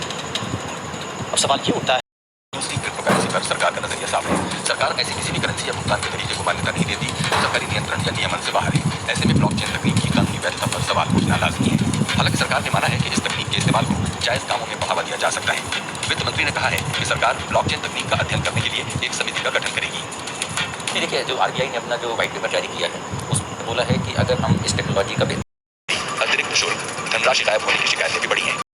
ये कई सुरक्षा वजह हैं और साथ ही जरूरी कानूनों की कमी भी है। डिजिटल लेन देन बढ़ने के साथ ही देश में अवैध शुल्क वसूली, अतिरिक्त शुल्क, धनराशि गायब होने की शिकायतें भी बढ़ी हैं। नागरिक सूचनाओं की चोरी, साइबर उत्पीड़न, औद्योगिक जासूसी, फ्रॉड भुगतान और गैर कानूनी लेन देन के मामले बढ़े हैं। इसी तरह के कई और सवाल हैं, जैसे ई वॉलेट्स, गैर बैंकिंग वित्तीय कंपनियां हैं, इसलिए उन पर बैंकों के नियम लागू नहीं होते और वित्तीय क्षेत्र की तकनीकी कंपनियां सूचना प्रौद्योगिकी अधिनियम के दायरे में हैं। जाहिर है किसी भी अनियमितता से निपटने के लिए कानून का बुनियादी ढांचा नदारद है। बहुत सारी सरकारें अमेरिका से लेकर के आते हैं। इससे निपटने के लिए सन 2000 में आईटी एक्ट बनाया गया। इसके जरिए भारतीय दंड संहिता 1860, भारतीय साक्ष्य अधिनियम 1872, बैंकिंग साक्ष्य कानून 1891 और रिजर्व बैंक अधिनियम 1934 में भी जरूरी बदलाव किए गए। 2008 में आईटी एक्ट में संशोधन किया गया। फर्जी इलेक्ट्रॉनिक रिकॉर्ड का इस्तेमाल रोकने के लिए आईपीसी की धारा 463 है। फर्जी वेबसाइट या साइबर फ्रॉड को धोखाधड़ी से जुड़ी आईपीसी की धारा 430 के दायरे में लाया गया है। वेब चेकिंग को आईपीसी की धारा 383 के दायरे में, ईमेल का गलत इस्तेमाल को आईपीसी की धारा 500 के दायरे में लाया गया है। लेकिन तकनीक की दुनिया में बदलाव आ चुके हैं और ये सब कानून नाकाफी। बैंक के डिजिटल लेन देन कई वजहों से गलत हो सकते हैं। इनमें से अधिकांश मामलों में ग्राहक की कोई गलती नहीं होती। डेबिट कार्ड और बैंक खाते का हैक होना कोई नई बात नहीं है। इसके अलावा गलत कैश ट्रांसफर और ट्रांजैक्शन हुए बिना पैसे कट जाने के मामले भी हैं। इन सब मामलों में कैश ट्रेल यानी भुगतान के रिकॉर्ड की सही जांच या चोरी पकड़वाना आसान नहीं है। ब्लॉकचेन तकनीक इस पर लगाम लगा सकती है। इसमें हर भुगतान का रिकॉर्ड ब्लॉक में दर्ज हो जाता है और भुगतान की जानकारियों की एक चेन बनती जाती है। लेकिन इससे पहले ब्लॉकचेन को कानूनी वैधता जरूरी है। साथ ही ये भी जानना जरूरी है कि इसमें गड़बड़ी की कितनी गुंजाइश है। लीला शर्मा के साथ सैयद मुर्तजा, राज्यसभा। डिजिटल तरीके से लेनदेन में सबसे बड़ी सुविधा समय की बचत की है। इसके अलावा कैश हैंडलिंग की लागत कम होती है और इसका जोखिम भी कम होता है। व्यक्तिगत स्तर के अलावा इससे समूची अर्थव्यवस्था में नकदी प्रबंधन की लागत भी कम होती है। बेहतर क्रेडिट तक पहुंच और वित्तीय समावेशन सक्षम बनाने की दिशा में इससे लेन देन का रिकॉर्ड भी मेंटेन होता है। यही नहीं, इससे टैक्स अवॉइडेंस में भी कमी आती है और आखिरकार जाली मुद्रा और काले धन पर अंकुश लगता है। ये हमारे चाहने से नहीं होता है। हम एक टेक्नोलॉजी में जो प्लास्टिक के दुष्प्रभाव को नहीं भुगत रहा है। प्लास्टिक के जिस प्रकार से सबसे ज्यादा खतरा पैदा हो रहा है वो है सिंगल यूज प्लास्टिक। दरअसल प्लास्टिक के वैसे सामान जिनका इस्तेमाल सिर्फ एक बार करने के बाद फेंक दिया जाता है यानी यूज एंड थ्रो, वैसे प्लास्टिक आइटम को सिंगल यूज प्लास्टिक कहा जाता है। इनमें प्लास्टिक के थैले जिन्हें हम पॉलीथीन कहते हैं, स्ट्रॉ, पानी की बोतल, दूध की थैली, चम्मच, ग्लास, कप, प्लेट, भोजन को सुरक्षित रखने वाले ज्यादातर पैकेट, कोल्ड ड्रिंक्स की बोतलें, बिस्किट और नमकीन जैसे उत्पादों के पैकेट रैपर शामिल हैं। इनमें 40 माइक्रोमीटर यानी माइक्रोन या उससे कम स्तर के प्लास्टिक का इस्तेमाल किया जाता है। ये सिंगल यूज प्लास्टिक ना आसानी से नष्ट होते हैं और ना ही इसे रिसाइकिल किया जा सकता है। सबसे बड़ी बात यह है कि हमारे रोजमर्रा के जीवन में सबसे ज्यादा प्रयोग सिंगल यूज प्लास्टिक का ही होता है। देखिए, सिंगल यूज हर साल दुनिया में करीब 300 मिलियन टन प्लास्टिक का उत्पादन होता है, जिनमें से आधे से ज्यादा को एक बार इस्तेमाल कर फेंक दिया जाता है, यानी ये सिंगल यूज होते हैं। जबकि कुल उत्पादित प्लास्टिक का मात्र 10 से 13% ही रिसाइकिल हो पाता है। इसके साथ ही पेट्रोलियम आधारित डिस्पोजेबल प्लास्टिक को रिसाइकिल करना बेहद मुश्किल होता है। चूंकि पेट्रोलियम आधारित प्लास्टिक बायोडिग्रेडेबल नहीं है और फेंकने के बाद आमतौर पर जमीन के अंदर या पानी में चला जाता है, यहाँ से बहकर समुद्र में चला जाता है। वहाँ ये धीरे धीरे छोटे कणों में टूटकर जहरीले रसायन में बदल जाता है और प्रदूषण फैलाता है। यही नहीं, प्लास्टिक को जलाने से हवा भी प्रदूषित होती है। ये एक अनुमान के मुताबिक प्लास्टिक के जलने से उत्सर्जित होने वाली कार्बन डाइऑक्साइड की मात्रा साल 2030 तक 3 गुनी हो जाएगी। सिंगल यूज प्लास्टिक से बहुत भारी बदलाव आता है और इस तरीके से बहुत सारे जीव जंतु नष्ट हो जाते हैं। सिंगल यूज प्लास्टिक को अगर जमीन के अंदर दबाकर नष्ट करने की कोशिश होती है तो ये नष्ट नहीं होता, बल्कि कई छोटे छोटे टुकड़ों में बंटकर खतरनाक रसायन पैदा करता है जो मिट्टी की उपजाऊ क्षमता को नुकसान पहुंचाता है। मिट्टी के जरिए ये खतरनाक जहरीला रसायन हमारे खाद्य पदार्थों और पानी में पहुंचता है, जिससे मानव शरीर को काफी नुकसान पहुंचता है। इससे मनुष्य की रोगों से लड़ने की क्षमता और जनन क्षमता प्रभावित होती है और ये कैंसर समेत कई अन्य बीमारियों का कारण भी बनता है। कोई भी इवेंट देखिए, वो जब इवेंट खत्म हो जाए, दुनिया भर में 5 500 अरब प्लास्टिक बैग्स का इस्तेमाल हर साल होता है। इसलिए सबसे पहले हमें प्लास्टिक बैग्स के इस्तेमाल को बंद करना होगा। इसकी जगह हम कपड़े या दूसरे इको फ्रेंडली बैग्स का इस्तेमाल कर सकते हैं। प्लास्टिक से बनी प्लेट्स और चम्मच इन दिनों बहुतायत में इस्तेमाल हो रहे हैं। हम इनकी जगह स्टील या धातु की प्लेट्स या इको फ्रेंडली प्लेट्स चम्मच का इस्तेमाल कर सकते हैं। आजकल कपड़ों में भी सिंथेटिक फैब्रिक्स का इस्तेमाल हो रहा है। ये सस्ते और आकर्षक होते हैं, लिहाजा इनका चलन बढ़ रहा है। लेकिन इनके खतरे को देखते हुए इनकी जगह अगर हम कॉटन के कपड़ों का इस्तेमाल करें तो पर्यावरण की रक्षा में एक बड़ा कदम होगा। बच्चों के लिए खिलौने उनके बचपन का एक अहम हिस्सा होता है, लेकिन उनका भविष्य बचाना है तो प्लास्टिक के नहीं बल्कि लकड़ी या दूसरे इको फ्रेंडली स्टफ से बने खिलौनों का इस्तेमाल करें। रेस्टोरेंट या ऑनलाइन ऑर्डर के जरिए आपके पास जो खाना पहुंचता है उसकी पैकिंग में प्लास्टिक का इस्तेमाल होता है, इसलिए कोशिश करें कि खाना पैक ना करवाएं। हम हर मिनट 10 लाख प्लास्टिक की बोतलें खरीद रहे हैं, जो पर्यावरण के लिए गंभीर खतरा है। कोशिश करें कि रीयूजेबल बोतलों का इस्तेमाल आपकी दिनचर्या में शामिल हो। पैकेज्ड फूड में प्लास्टिक का इस्तेमाल धड़ल्ले से होता है, इसलिए पैकेज्ड फूड की जगह स्थानीय उत्पादों को खरीदने की आदत डालें। प्लास्टिक उत्पादों को रिसाइकिल करने के लिए हमें उनके सही तरीके से और सही जगह ठिकाने लगाने की भी ज़रूरत है। इसके लिए हमेशा डस्टबिन का इस्तेमाल करें। खाने पीने की चीज़ें लंबे वक्त तक सहेजने के लिए हम प्लास्टिक उत्पादों की जगह कांच या मिट्टी के बर्तनों का इस्तेमाल कर सकते हैं। इसके अलावा हमें ये भी तय करना होगा कि सजावट में इस्तेमाल होने वाले उत्पादन भी प्लास्टिक के ना हों। जनरल अगर आप एक प्लास्टिक का थैला दिल्ली एनसीआर की हवा अब और जहरीली हो गई है। बीते साल भर में ओजोन के प्रदूषण कणों की मात्रा 1.5 गुना तक बढ़ गई है। सीएसई ने इस साल के 1 अप्रैल से 15 जून के आंकड़ों का विश्लेषण किया है। इससे पता चलता है कि जब राजधानी भयानक गर्मी झेल रही थी उस दौरान ओजोन का स्तर निर्धारित मानक से काफी बढ़ा रहा। इन 2.5 महीने में 16% दिन ओजोन का स्तर ज्यादा था। वहीं पिछले साल 2018 में इसी समय सीमा में करीब 5% दिनों में ओजोन का स्तर ज्यादा था। शरीर हमारी है तो यहाँ स्थिति ज्यादा गंभीर होती जा रही है। 1 अप्रैल से 15 जून 2019 के दौरान 28 दिनों तक पार्टिकुलेट मैटर के साथ ओजोन एक प्रमुख प्रदूषण रहा। ये काफी चिंता की स्थिति है। 2018 में इसी अवधि में 17 दिनों के लिए पार्टिकुलेट मैटर के साथ ओजोन एक प्रमुख प्रदूषण रहा था। पिछले साल 8 घंटे के औसत में ओजोन की मात्रा 106 माइक्रोग्राम प्रति घन मीटर थी, जबकि इस साल 122 माइक्रोग्राम प्रति घन मीटर रही। ओजोन जोखिम का औसत मानक 8 घंटे में 100 माइक्रोग्राम प्रति घन मीटर होता है। इम्पोर्टेंट फाइंडिंग है हमारी। गाजियाबाद में भी ओजोन का स्तर बढ़ा है। फरीदाबाद में सबसे ज्यादा 80% दिनों में ओजोन का स्तर अधिक पाया गया है। गाजियाबाद में 67% और गुरुग्राम में 21% गर्मी के दिनों में ओजोन का स्तर सामान्य से अधिक दर्ज किया गया है। हानिकारक अल्ट्रावायलेट किरणों ओजोन परत सूर्य की पराबैंगनी किरणों या यूवीबी को धरती पर पहुंचने से पहले ही सोख लेती है। इसके चलते यूवीबी धरती तक नहीं पहुंच पाती। ओजोन परत में छेद होने से पराबैंगनी किरणें धरती की सतह पर पहुंचने लगेंगी और इसका सीधा असर मानव जीवन, जीव जंतु, पेड़ पौधों और पर्यावरण पर पड़ेगा। पराबैंगनी किरणों की वजह से इंसानों में त्वचा का कैंसर होने की आशंका बढ़ जाती है। ये किरणें मनुष्य और पशुओं की डीएनए संरचना में बदलाव की वजह भी मानी जाती है। ये गर्भस्थ शिशुओं के लिए हानिकारक है और मनुष्य की प्रतिरोधक क्षमता कम करती है। इसकी वजह से मनुष्य और जीव जंतुओं में मोतियाबिंद और आंखों की बीमारियां काफी बढ़ जाती हैं। इसकी वजह से लोग कई संक्रामक रोगों का शिकार हो सकते हैं। ओजोन का सीधा असर फेफड़ों और सीओपीडी यानी क्रॉनिक ऑब्स्ट्रक्टिव पल्मोनरी डिजीज पर पड़ता है। श्वास रोग और हृदय रोग पीड़ितों के लिए ये जानलेवा साबित हो सकता है। अस्थमा, सांस और फेफड़ों की बीमारियों से पीड़ित व्यक्तियों पर इसका तुरंत असर दिखने लगता है। ओजोन की वजह से फेफड़ों के टिश्यू खराब होते हैं।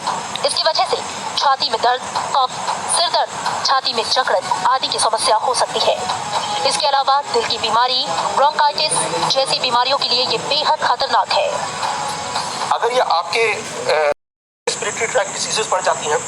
पराबैंगनी किरणों का वनस्पतियों पर भी काफी प्रतिकूल प्रभाव पड़ता है। ये किरणें पेड़ पौधों की प्रकाश संश्लेषण क्रिया पर काफी बुरा असर डालती हैं। इसकी वजह से पत्तियां छोटी हो जाती हैं, अंकुरण की अवधि बढ़ जाती है।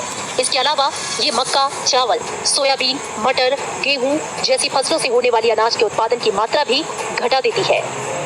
जब ये रिएक्टिव एक्सेलरेट कर देता है। पराबैंगनी किरणों के समुद्र की सतह के भीतर तक प्रवेश करने से फाइटोप्लैंक्टन यानी कि सूक्ष्म जलीय पौधों का विकास काफी धीमा हो जाता है। ये सूक्ष्म जलीय पौधे समुद्र और गीली भूमि की खाद्य श्रृंखलाओं के प्रथम कड़ी होते हैं। इसके साथ ही ये वायुमंडलीय कार्बन डाइऑक्साइड को दूर करने में काफी अहम योगदान देते हैं। अगर ये खत्म होंगे तो इससे स्थलीय खाद्य श्रृंखला भी प्रभावित होगी। यही नहीं, पराबैंगनी किरणों की वजह से पेंट, कपड़ों के रंग भी उड़ जाते हैं। साथ ही प्लास्टिक का फर्नीचर, पाइप आदि तेजी से खराब होते हैं। ये ओजोन एक बहुत खतरनाक गैस है। अप्रैल में जारी the state of global air report 2019 महत्वपूर्ण है। रिपोर्ट कहती है कि भारत में ओजोन प्रदूषकों से पिछले 2 दशकों में हुई मौतों के मामले में 150% वृद्धि हुई है। खतरनाक वायु के सेवन से 1 करोड़ 2 लाख भारतीय अपनी जान गंवा चुके हैं। प्रदूषित वायु से होने वाले मामले में भारत दुनिया में 3रे स्थान पर है। इस तरह समय पूर्व मौत के मामले में भारत ने चीन को भी पीछे छोड़ दिया है। भारत में ओजोन प्रदूषकों से होने वाली मौतें बांग्लादेश से 13 गुना और पाकिस्तान से 21 गुना ज्यादा है। रिपोर्ट के मुताबिक PM 2.5 से होने वाली कुल मौतों में 52% मौतें भारत और चीन में होती है। देखिए, ओजोन एक बहुत इंटरेस्टिंग दुनिया की सबसे तेजी से बढ़ती अर्थव्यवस्थाओं में से एक है। आर्थिक तरक्की और आम आदमी की क्रय शक्ति में इजाफे के साथ ही भारत में बीते कुछ सालों में एयर कंडीशन और रेफ्रिजरेटर्स का इस्तेमाल बढ़ा है। ओजोन को सबसे ज्यादा नुकसान पहुंचाने वाले हाइड्रोक्लोरोकार्बन यानी SFC का इस्तेमाल एयर कंडीशन और रेफ्रिजरेटर्स में सबसे ज्यादा होता है। ऐसे में भारत में चिंता बढ़ना लाजमी है। भारत में ओजोन को लेकर दूसरी चिंताएं भी हैं। हाल ही में पर्यावरण के लिए काम करने वाली संस्था CSE ने दिल्ली और आसपास ओजोन प्रदूषण के बढ़ने को लेकर एक रिपोर्ट जारी की। रिपोर्ट में कहा गया कि दिल्ली NCR में रहने वाले लोगों में फेफड़ों और सांस से जुड़ी बीमारियां बढ़ रही है। एक खास बात ये भी थी कि सर्दियों के अलावा गर्मियों में भी दिल्ली में सांस लेने आए हैं। मॉन्ट्रियल प्रोटोकॉल के तहत देश में सभी क्षेत्रों में क्लोरोफ्लोरोकार्बन यानी CFC का उत्पादन और उपयोग साल 2010 से चरणबद्ध रूप से बंद कर दिया गया है। कार्बन टेट्राक्लोराइड यानी CTC का उत्पादन और उपयोग भी सॉल्वेंट क्षेत्र सहित साल 2010 से चरणबद्ध रूप से बंद कर दिया गया है। इसके साथ ही 13 अक्टूबर 2016 को देश में हाइड्रोक्लोरोफ्लोरोकार्बन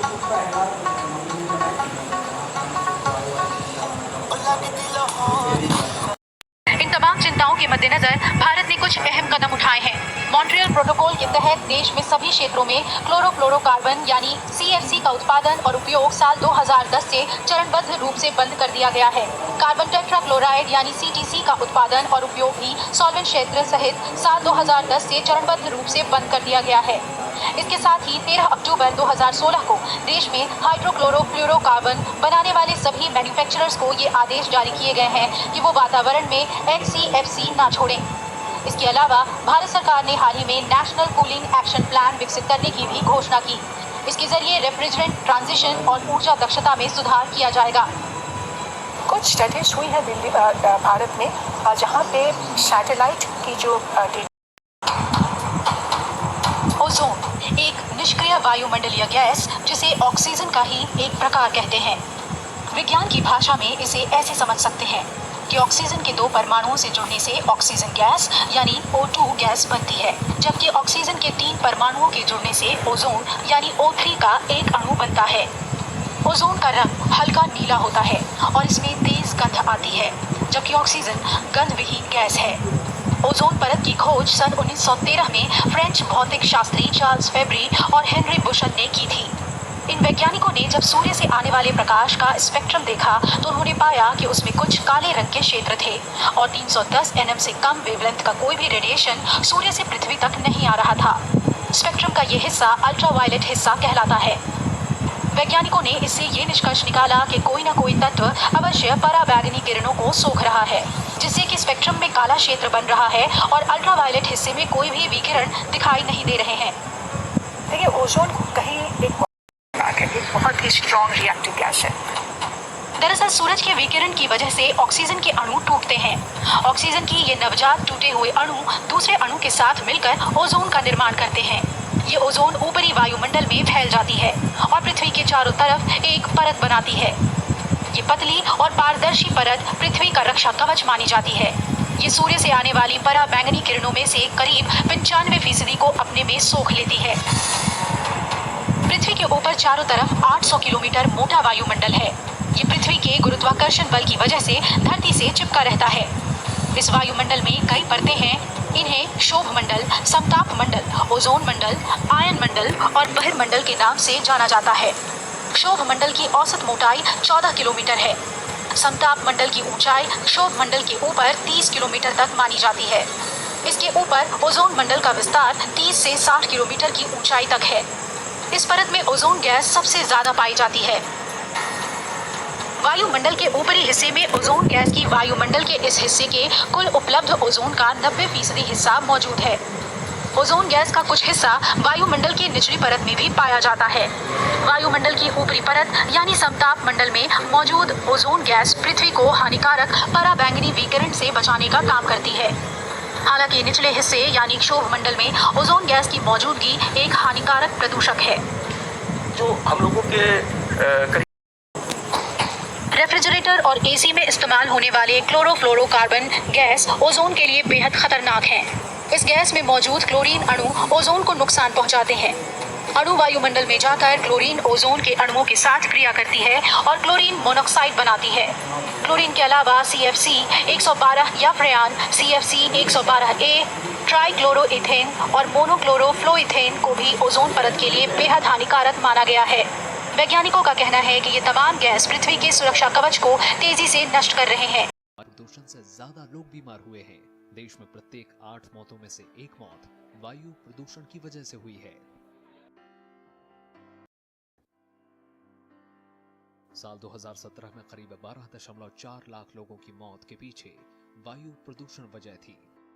पिछले साल 6.7 लाख मौतें वातावरण में फैले प्रदूषण यानी बाहरी प्रदूषण से हुई है। वहीं 4.8 लाख मौतें घरेलू वायु प्रदूषण की वजह से हुई हैं। पिछले साल वायु प्रदूषण के कारण जिन 12.4 लाख लोगों की मौतें हुई थी, उनमें से आधे से ज्यादा की उम्र 70 साल से कम थी। दुनिया की आबादी में भारत का हिस्सा 18% है, लेकिन वायु प्रदूषण की वजह से होने वाली मौतों में और बीमारियों में भारत का हिस्सा 26% है। हैरान करने वाली बात यह है कि भारत की 77% आबादी घर के बाहर के वायु प्रदूषण के उस स्तर के संपर्क में आई जो national ambient air quality standard की सुरक्षित सीमा से ऊपर था। यह प्रदूषण तत्व PM 2.5 है, जिसकी सुरक्षित सीमा 40 माना गया है। भारत में PM 2.5 का औसतन एक्सपोजर 90 है, जो दुनिया में सबसे ज्यादा है। यानी बढ़े हुए PM 2.5 के स्तर के कारण देश की 77% आबादी की सेहत प्रभावित हो रही है। इसके लिए बाहरी ऑलरेडी तकलीफें हैं। वायु प्रदूषण से हमारी उम्र भी 1.7 साल घट रही है। वायु प्रदूषण स्वास्थ्य को नुकसान पहुंचाने वाले न्यूनतम स्तर से कम हो तो भारत में औसतन जीवन प्रत्याशा 1.7 वर्ष अधिक हो सकती है। वायु गुणवत्ता मानकों की सुरक्षा सीमा से अधिक प्रदूषण बड़ी संख्या में लोगों को अपनी गिरफ्त में ले रहा है। रिपोर्ट में कहा गया है कि भारत में ठोस ईंधन का उपयोग करने वाले परिवारों के अनुपात में हालांकि अभी भी 56% आबादी ठोस ईंधन का उपयोग करती है। रिपोर्ट में कहा गया है कि को मजबूर है। वायु प्रदूषण की वजह से होने वाली बीमारियों की वजह से 2017 में सबसे ज्यादा 2,60,028 मौतें उत्तर प्रदेश में हुई। इनमें से 1,61,178 बाहरी वायु प्रदूषण से, जबकि 78,888 लोगों की मौत घरेलू वायु प्रदूषण से हुई। इसके बाद महाराष्ट्र में 1,08,038 और बिहार में 96,967 लोग वायु प्रदूषण की वजह से मारे गए। देश की राजधानी दिल्ली में 2017 में 12,322 लोगों की मौत हुई, यानी रोजाना करीब 34 लोगों ने जान गंवाई। मध्य प्रदेश, झारखंड, छत्तीसगढ़, केरल, कर्नाटक, असम और उड़ीसा उन बड़े राज्यों में शामिल है जहां घरेलू प्रदूषण से होने वाली मौतों की संख्या बाहरी वायु प्रदूषण की तुलना में अधिक है। यानी इन राज्यों में खाना पकाने के लिए ठोस ईंधनों का इस्तेमाल अभी भी बड़े पैमाने पर किया जा रहा है। देश भर में अभी भी करीब 56% आबादी ठोस ईंधन का इस्तेमाल करती है। बिहार, झारखंड और उड़ीसा में तो 75% से ज्यादा आबादी ठोस ईंधन का इस्तेमाल कर रही है। खास करके जो चूल्हे जलाए। In council of medical research के अध्ययन से पता चला है कि हवा के अत्यंत सूक्ष्म कणों PM 2.5 से सबसे ज्यादा संपर्क में दिल्ली वासी आते हैं। उसके बाद उत्तर प्रदेश, बिहार और हरियाणा का नंबर आता है। दिल्ली में 2017 में वायु प्रदूषण कण PM 2.5 का औसत स्तर 209 था, तो उत्तर प्रदेश, बिहार और हरियाणा में ये आंकड़ा 125 से 174 था। यानी दिल्ली के लोग सबसे जहरी कम हो तो लोगों की आयु बढ़ाने में मदद मिल सकती है। अगर हम वायु प्रदूषण को निर्धारित मानकों से कम रखें तो देश भर में लोगों की जीवन प्रत्याशा 1.7 साल अधिक हो सकती है। राजस्थान में सबसे अधिक 2.5 साल उम्र बढ़ सकती है।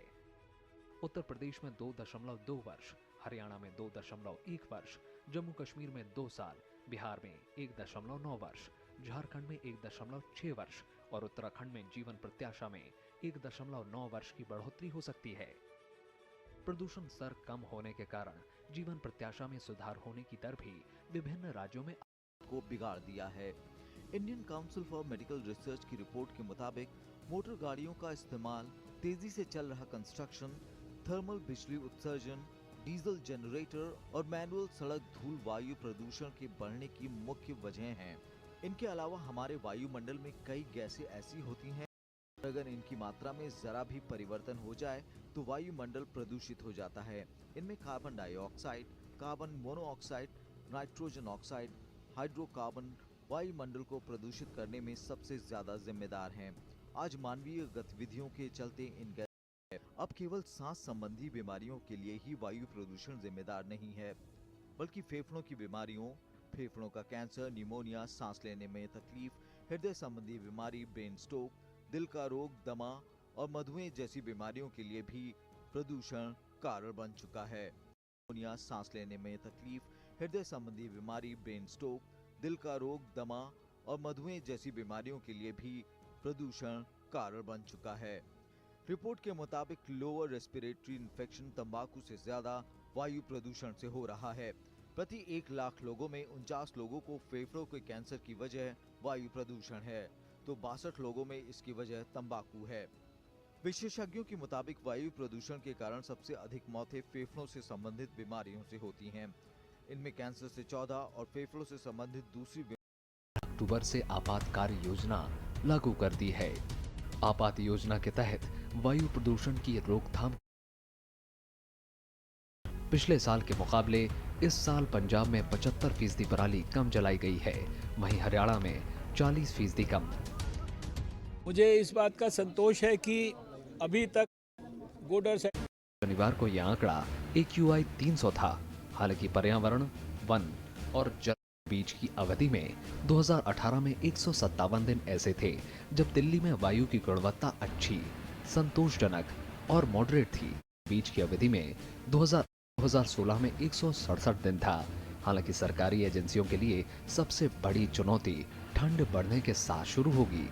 दरअसल देश की राजधानी दिल्ली दुनिया भर में सबसे प्रदूषित शहरों में से एक है। घोल रहा है, स्थिति खराब होने का डर सताने लगता है।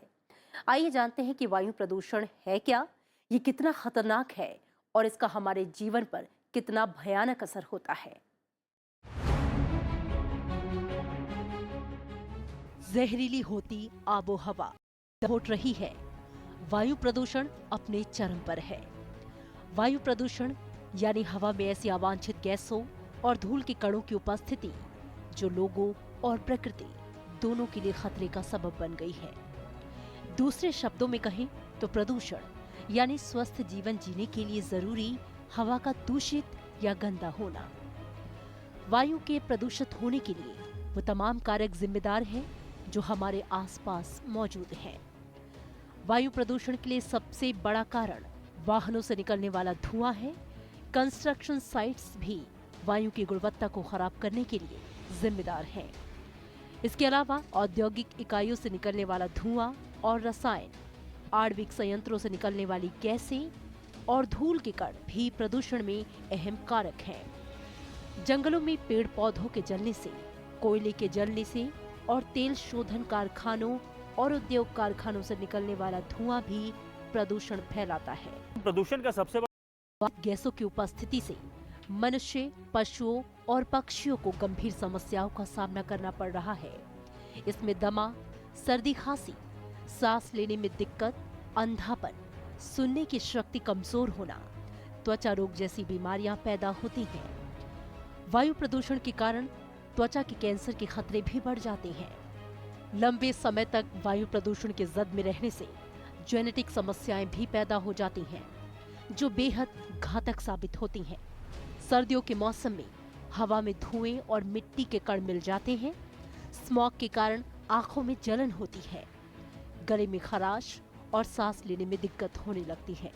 इतना ही नहीं, वायु प्रदूषण ओजोन परत पर भी गहरा नुकसान पहुंचा रहा है। ग्लोबल वार्मिंग का लगातार बढ़ना इसका सबसे बड़ा उदाहरण है। वहीं वायु प्रदूषण से अम्लीय वर्षा के खतरे भी बढ़े हैं, क्योंकि बारिश के पानी सबसे बुरा असर बच्चों और बुजुर्गों पर पड़ रहा है।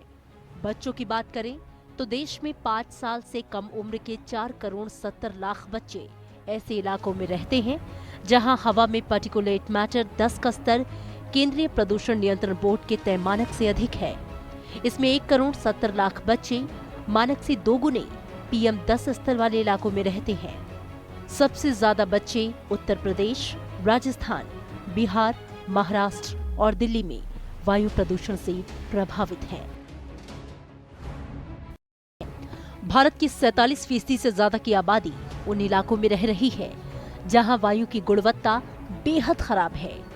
इन इलाकों में वायु की गुणवत्ता मापने के लिए कोई मॉनिटरिंग भी नहीं हो रही है। कई लोगों को तो ये भी नहीं पता कि वो किस तरह की हवा में सांस ले रहे हैं। देश के सिर्फ 16% लोगों को ही वायु गुणवत्ता का रियल टाइम आंकड़ा उपलब्ध है।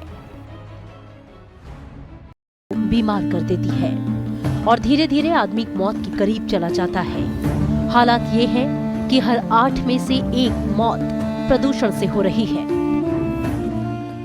विश्व स्वास्थ्य संगठन के मुताबिक प्रदूषण से 36% लोग फेफड़ों के कैंसर से मारे जाते हैं, 35% लोग सांसों की दूसरी बीमारियों से मारे जाते हैं, 34% लोगों को स्ट्रोक मार डालता है, जबकि प्रदूषण 27% लोगों को हार्ट अटैक से मार डालता है। विश्व स्वास्थ्य संगठन ने प्रदूषण को 2 हिस्सों में बांटकर अध्ययन किया। ये है आउटडोर यानी बाहरी प्रदूषण और इंडोर यानी भीतरी प्रदूषण। WHO के मुताबिक आउटडोर प्रदूषण से हर साल 30 लाख लोग मारे जाते हैं। वाहन, पावर प्लांट, कचरे का जलना, कूड़े के ढेर और पशुपालन बाहरी प्रदूषण के सबसे बड़े कारक हैं। वहीं इंडोर प्रदूषण से हर साल 43 लाख लोगों की मौत हो जाती है। गंदे कुक स्टोव, कोयले का प्रयोग, केरोसिन और डीजल का इस्तेमाल इसकी सबसे बड़ी वजह है। पर एक रिपोर्ट जारी की। इसके मुताबिक 2015 में दुनिया भर में प्रदूषण की वजह से 90 लाख लोगों की मौत हुई।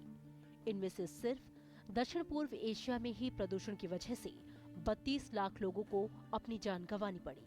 मरने वालों में 28% यानी करीब 25 लाख लोग भारत के थे। इनमें से 18 लाख से ज्यादा भारतीयों की मौत वायु प्रदूषण की वजह से हुई। देखिए, IIT कानपुर के एक अध्ययन में ये बताया गया कि भारत में होने वाले वायु प्रदूषण में डीजल और पेट्रोल से चलने वाले वाहनों की हिस्सेदारी 30% है। ईंधन के तौर पर कोयले का इस्तेमाल 26% प्रदूषण की वजह है। यूनिसेफ भी भारत में बढ़ते प्रदूषण पर चिंता जाहिर कर चुका है। हाल ही में यूनिसेफ ने ये कहा था कि दुनिया भर में 30 करोड़ बच्चे ऐसे इलाकों में रहते हैं जहां वायु प्रदूषण का स्तर तय मानकों से 6 गुना ज्यादा है। भारत में प्रदूषण हर साल 5 लाख बच्चे। सरकारी नीतियां और कार्यक्रम बनते रहे हैं, लेकिन सरकारी हीला हवाली के चलते अपने मुकाम तक नहीं पहुंच पाए। आइए एक नजर डालते हैं पर्यावरण प्रदूषण को रोकने के लिए उठाए गए कुछ सरकारी कदमों के बारे में। जाते जाते आपको छोड़ जाते हैं इस रिपोर्ट के साथ। साथ ही आपको याद दिला दें कि आप नजर डालते हैं पर्यावरण प्रदूषण को रोकने के लिए उठाए गए कुछ सरकारी कदमों के बारे में। जाते जाते आपको छोड़ जाते हैं इस रिपोर्ट के साथ। साथ ही आपको याद दिला दें कि आप ये कार्यक्रम YouTube पर देख सकते हैं, जहां पर आपके सुझाव का हमें इंतजार रहता है। नमस्कार। भारत में बढ़ती आबादी और घटते संसाधनों के बीच पर्यावरण और विकास संतुलन दशकों से चिंता का विषय रहा है। संयुक्त राष्ट्र की अगुवाई में पहला पर्यावरण सम्मेलन 5 जून 1972 को स्टॉकहोम में हुआ। इससे प्रभावित होकर भारत ने पर्यावरण को बचाने के लिए पर्यावरण संरक्षण अधिनियम 1986 पास किया।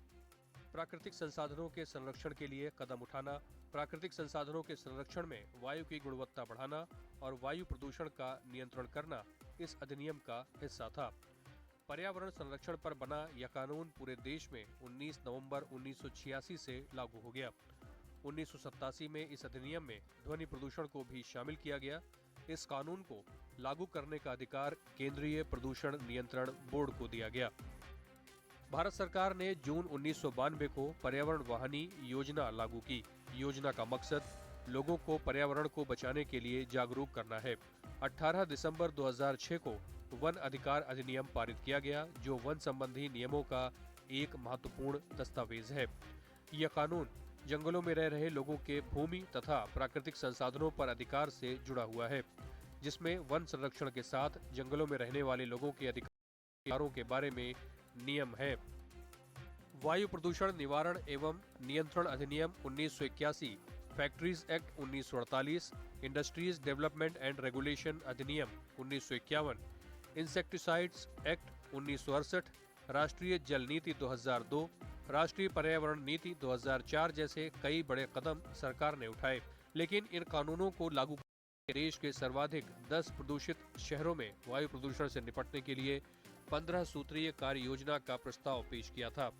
ब्रीथ इंडिया शीर्षक से जारी इस कार्य योजना के मसौदे में इलेक्ट्रिक वाहनों को शामिल करने, निजी डीजल वाहनों को हटाने और फसलों के अवशेष के उपयोग की नीति का विकास शामिल है। इसके साथ ही पुराने और खराब पड़े बिजली संयंत्रों को बंद करने के काम में तेजी और 2020 से फीबेट यानी प्रदूषण फैलाने वाले वाहनों पर जुर्माना और हवा को स्वच्छ रखने वाले वाहनों को छूट देने जैसे कार्यक्रम बड़े पैमाने पर लागू करने का प्रस्ताव भी शामिल है। इसमें कहा गया है कि केंद्र सरकार के सभी कार्यालयों में अगले 3 साल यानी अप्रैल 2021 तक 15 साल से अधिक पुराने मौजूदा वाहनों की जगह इलेक्ट्रिक वाहनों का उपयोग किया जाना चाहिए। देखिए, इमरजेंसी प्लान जहरीले कीटाणु, बैक्टीरिया, विषाणुओं या फफूंद जैसे संक्रमणकारियों तत्वों को जैविक हथियार कहा जाता है। इनका युद्ध में नरसंहार के लिए इस्तेमाल किया जा सकता है। जैविक हथियार को लेकर लंबे समय से बहस चल रही है। शंघाई सहयोग संगठन के पहले सैन्य चिकित्सा सम्मेलन में रक्षा मंत्री राजनाथ सिंह ने इस खतरे के प्रति पूरी दुनिया को आगाह किया है।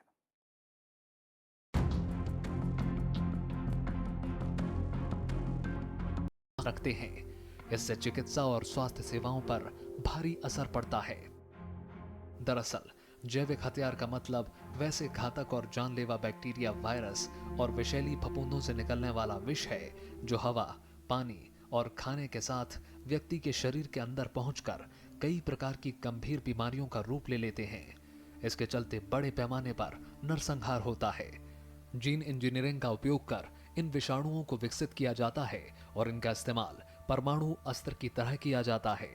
इनके दुष्प्रभाव का अनुमान इसी से लगाया जा सकता है कि इन जैविक हथियारों का प्रभाव कई पीढ़ियों तक बना रहता है। इसका साधारण डिजीज है उनको प्लांट किया जा सकता है।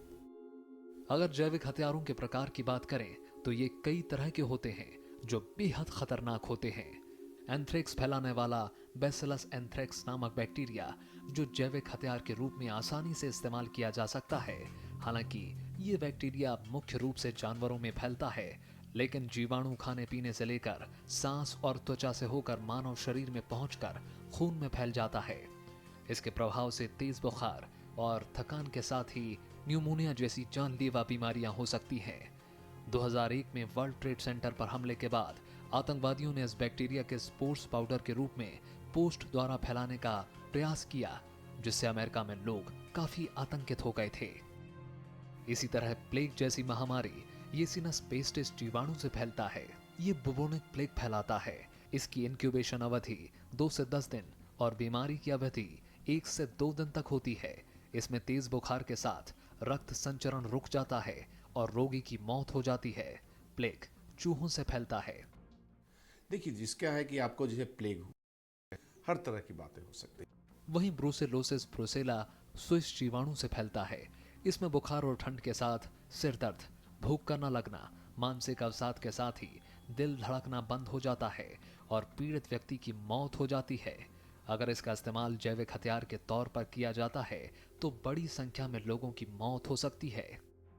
जैविक हथियार के तहत कीटाणु विषों में बोटुलिनस नामक कीटाणु विष सबसे खतरनाक है। एक अनुमान के मुताबिक इस विष की 1 किलोग्राम मात्रा पूरी दुनिया को खत्म कर सकती है। इसकी वजह से तेज उल्टियां, आंखों की रोशनी कम होना और हृदय गति धीमी होने लगती है। इसके अलावा कई अन्य सूक्ष्म जीव जैविक हथियार के रूप में इस्तेमाल किए जा सकते हैं। इसमें स्यूडोमोनास की वजह से सेप्टिसीमिया, काक्सिएला बर्नेट्टी की वजह से रिकेट्सिया और एबोला वायरस की वजह से हीमोरेजिक जैसा जानलेवा बुखार हो सकता है। लिए ऐसे हथियारों का आविष्कार क्यों किया? जैविक हथियार एक बैक्टीरिया या वायरस का उपयोग करता है या कुछ मामलों में जहर जो बैक्टीरिया से सीधे लोगों को मारने के लिए आता है, जबकि रासायनिक हथियार कोई भी ऐसा हथियार है जो लोगों को मारने के लिए मानव निर्मित रसायन का उपयोग करता है। जैविक हथियारों से आक्रमण के लिए छोटे मोटे जानवरों, पक्षियों, हवा, पानी, मनुष्य किसी का भी इस्तेमाल किया जा सकता है। युद्ध सैनिकों और आम लोगों को इससे महामारी की ओर धकेल दिया जाता है। इससे निपटना आसान नहीं होता, जबकि रासायनिक हथियारों के प्रयोग से हजारों लाखों की तादाद में लोगों को पल भर में मौत की नींद सुलाया जा सकता है और कई तरह की बीमारियों से तिल तिल करके मरने के लिए छोड़ा जाता है। इसके लिए नर्व गैस से अटैक कर नर्वस सिस्टम को प्रभावित कर लोगों को मारा जाता है। रासायनिक हथियार और जैविक हथियार कई मायनों में एक दूसरे से अलग हैं। जैविक हथियार के असर से लोगों में भयानक रोग होने लगते हैं, जबकि रासायनिक हथियार के जहर फैलने से लोगों की जान जाने लगती है। जैविक का असर ज्यादा प्रभावशाली होता है और ये महामारी की तरह फैलता है। वही रासायनिक में जो केमिकल के संपर्क में आता है वही हताहत होता है। जैविक हथियार बनाना सस्ता होता है, वही रासायनिक हथियार बनाना महंगा पड़ता है। रासायनिक हथियार जैविक हथियार की तुलना में 100 से 1000 गुना कम लोगों को मार सकता है। एक में रसायन का प्रयोग होता है का इस्तेमाल कई बार हुआ। 1914 से 1918 के बीच चले प्रथम विश्व युद्ध में केमिकल अटैक किया गया, जिसमें क्लोरीन, फॉस्फीन और मस्टर्ड गैस का इस्तेमाल किया गया था। इस हमले में 90,000 लोगों की मौत हुई थी और 1 करोड़ लोग घायल हुए थे। 1935 से 36 में इटली और इथियोपिया के बीच युद्ध में इटली ने मस्टर्ड गैस का इस्तेमाल किया था। 1961 से लेकर 1971 तक वियतनाम युद्ध में अमेरिका ने केमिकल अटैक किया। वहीं 1980 के युद्ध के दौरान इराक ने ईरान पर रासायनिक हथियारों और 1988 में कुर्द निवासियों के खिलाफ मस्टर्ड गैस और नर्व एजेंट का इस्तेमाल किया था। 1994 में जापान में सरीन गैस के इस्तेमाल से 8 लोगों की मौत हुई थी, जबकि करीब 500 लोग प्रभावित हुए थे। 1995 में जापान के टोक्यो मेट्रो में हुए एक सरीन हमले से का भी कई बार इस्तेमाल किया गया है। इतिहासकार मानते हैं कि 18वीं शताब्दी में यूरोपीय शासकों ने उत्तरी अमेरिकी भारतीयों को कंबल और टेंट की आपूर्ति की थी, जो कि चेचक के रोगी उपयोग करते थे। चेचक फैला और कई मूल जनजातियां नष्ट हो गईं। मानवों पर हैवानियत भरी दास्तान चीन और जापान के दूसरे युद्ध के दौरान घटित हुई। जापान ने 1932 में यूनिट 731 का इस्तेमाल कर चीन की आबादी को बुबोनिक प्लेग और हैजा से संक्रमित किया, जिसमें 4 लाख चीनी मारे गए। यूनिट 731 या नॉनकिंग संहार जैविक और रासायनिक युद्ध अनुसंधान और विकास के लिए बनाई गई एक गुप्त इकाई थी। यूनिट 731 को शाही जापानी सेना ने बनाया था, जिसमें इंसानों पर घातक जानलेवा परीक्षण किए जाते थे। जर्मनों ने इटली में मलेरिया वितरित किया और लगभग 1000 मित्र सैनिकों की इससे मृत्यु हो गई। देखिए, एक तो अंतर्राष्ट्रीय रासायनिक हथियार निषेध संगठन यानी organisation for prohibition of chemical weapons 1997 में संयुक्त राष्ट्र संघ ने बनाई, जो एक स्वतंत्र संस्था है। रासायनिक हथियार के निर्माण को रोकने के लिए ये CWC के प्रावधानों को क्रियान्वित करती है। 14 जनवरी 1993 को भारत केमिकल वेपन्स कन्वेंशन के लिए एक मूल हस्ताक्षरकर्ता बना। वहीं जैविक हथियार के निर्माण और प्रयोग पर रोक लगाने के लिए कई विश्व सम्मेलन हुए। सबसे पहले 1925 में जिनेवा प्रोटोकॉल के तहत कई देशों ने जैविक हथियार पर नियंत्रण के लिए बातचीत शुरू की। 1972 में बायोलॉजिकल वेपन्स कन्वेंशन की स्थापना हुई और 26 मार्च 1975 को 22 देशों ने इसमें हस्ताक्षर किए। भारत 1973 में BWC का सदस्य बना और आज 182 देश इसके सदस्य हैं। रासायनिक और जैविक हथियारों के प्रयोग से दुनिया को हर हाल में बचाना होगा ताकि मानव जाति। भारत का प्रायोगिक मिशन था आर्यभट्ट उपग्रह। भारत का पहला उपग्रह था जिसे पूर्ण रूप से भारत में बनाया गया था। इसरो के लिए देश में कम बुनियादी सुविधाओं के साथ शून्य से शुरू करके आर्यभट्ट उपग्रह का निर्माण करना बड़ी चुनौती था। चुनौती स्वीकार कर ली गई। इसरो के तत्कालीन अध्यक्ष प्रोफेसर सतीश धवन के मार्गदर्शन में युवा टीम ने आर्यभट्ट का निर्माण किया। उपग्रह के 4 मॉडलों का विकास युवा टीम ने 3 वर्षों की अवधि में किया था। इस टीम को किसी भी अंतरिक्ष हार्डवेयर बनाने का पूर्व अनुभव नहीं था। शुरुआत में ऐसा माना जा रहा था। आर्यभट्ट उपग्रह की आकृति पॉलीहेक्सागोनल थी। इसमें आयन मंडल का अध्ययन करने के लिए संवेदक के साथ कॉस्मिक एक्स किरण, सौर न्यूट्रॉन और गामा किरणों का मापन करने के लिए 3 प्रयोगात्मक पेलोड थे। इस उपग्रह का वजन 360 किलोग्राम था। इस उपग्रह में 46 वॉट शक्ति को उपलब्ध कराने के लिए 24 पार्श्व वाले सौर पैनलों का उपयोग किया गया। आर्यभट्ट मिशन का उद्देश्य स्वदेशी उपग्रह प्रणाली का डिजाइन, निर्माण और संचालन के लिए तकनीकी क्षमता साबित करना था। खगोल विज्ञान, अंतरिक्ष विज्ञान, एक्सरे और भौतिकी में जानकारी हासिल करने के लिए इसका इस्तेमाल किया जाना था। आर्यभट्ट उपग्रह ने भारत के उपग्रह कार्यक्रम की नींव रखी। इस उपग्रह का कक्षीय जीवन करीब 17 साल था। ये उपग्रह 11 फरवरी 1992 में दोबारा पृथ्वी के वातावरण में प्रवेश किया। इस उपग्रह का डेटा रिसीविंग सेंटर बेंगलुरु में था, जहां एक शौचालय का कायाकल्प करके इस काम के लिए तैयार किया गया था। यही नहीं, इसकी विद्युत ऊर्जा प्रणाली में आई एक कमी के कारण ये उपग्रह 4 दिन तक अंतरिक्ष में ही रुका रहा था। रिजर्व बैंक ऑफ इंडिया ने 1976 में 2 रुपए के नोट के पिछले हिस्से पर छापा। 1997 तक 2 रुपए के नोट पर आर्यभट्ट उपग्रह की तस्वीर छापी गई। बाद में इसके डिजाइन में बदलाव हो गया। इस उपलब्धि का जश्न मनाने के लिए भारत और रूस दोनों ने मिलकर स्मृति के रूप में स्मृति टिकट भी लॉन्च किया था। 1975 में आर्यभट्ट उपग्रह के लॉन्च होने के बाद 27 मार्च 2019 को इसरो ने अंतरिक्ष की दुनिया में एक इतिहास रच दिया। इस दिन भारत ने अंतरिक्ष में एंटी मिसाइल से एक लाइव सैटेलाइट को मार गिराते हुए अपना नाम अंतरिक्ष महाशक्ति के तौर पर दर्ज करा दिया। इसके साथ ही भारत अंतरिक्ष में निचली कक्षा में लाइव सैटेलाइट को मार गिराने की क्षमता रखने वाला चौथा देश बन गया। इससे पहले यह क्षमता सिर्फ अमेरिका, रूस और चीन के पास ही थी। यही नहीं, इसके ठीक 4 दिन बाद इसरो ने एक उपलब्धि हासिल की। 1 अप्रैल 2019 को इसरो ने इलेक्ट्रॉनिक इंटेलिजेंस सैटेलाइट यानी एमीसैट समेत 29 उपग्रहों का एक साथ सफल प्रक्षेपण किया। इनमें 28 विदेशी उपग्रह शामिल थे। पहली बार इसरो ने एक ही मशीन के दौरान 3 अलग-अलग कक्षाओं में सैटेलाइट स्थापित कर एक नायाब उपलब्धि हासिल की। लेकिन इसरो ने ये उपलब्धियां एक दिन या एक साल में नहीं हासिल की हैं।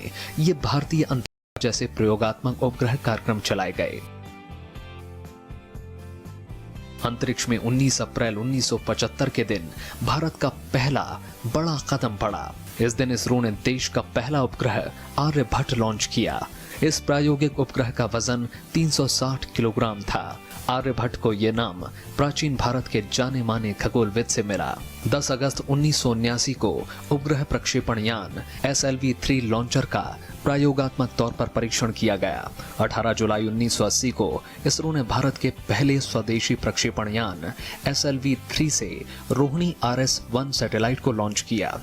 सबसे बड़ा माइलस्टोन तो आर्यभट्ट ही था।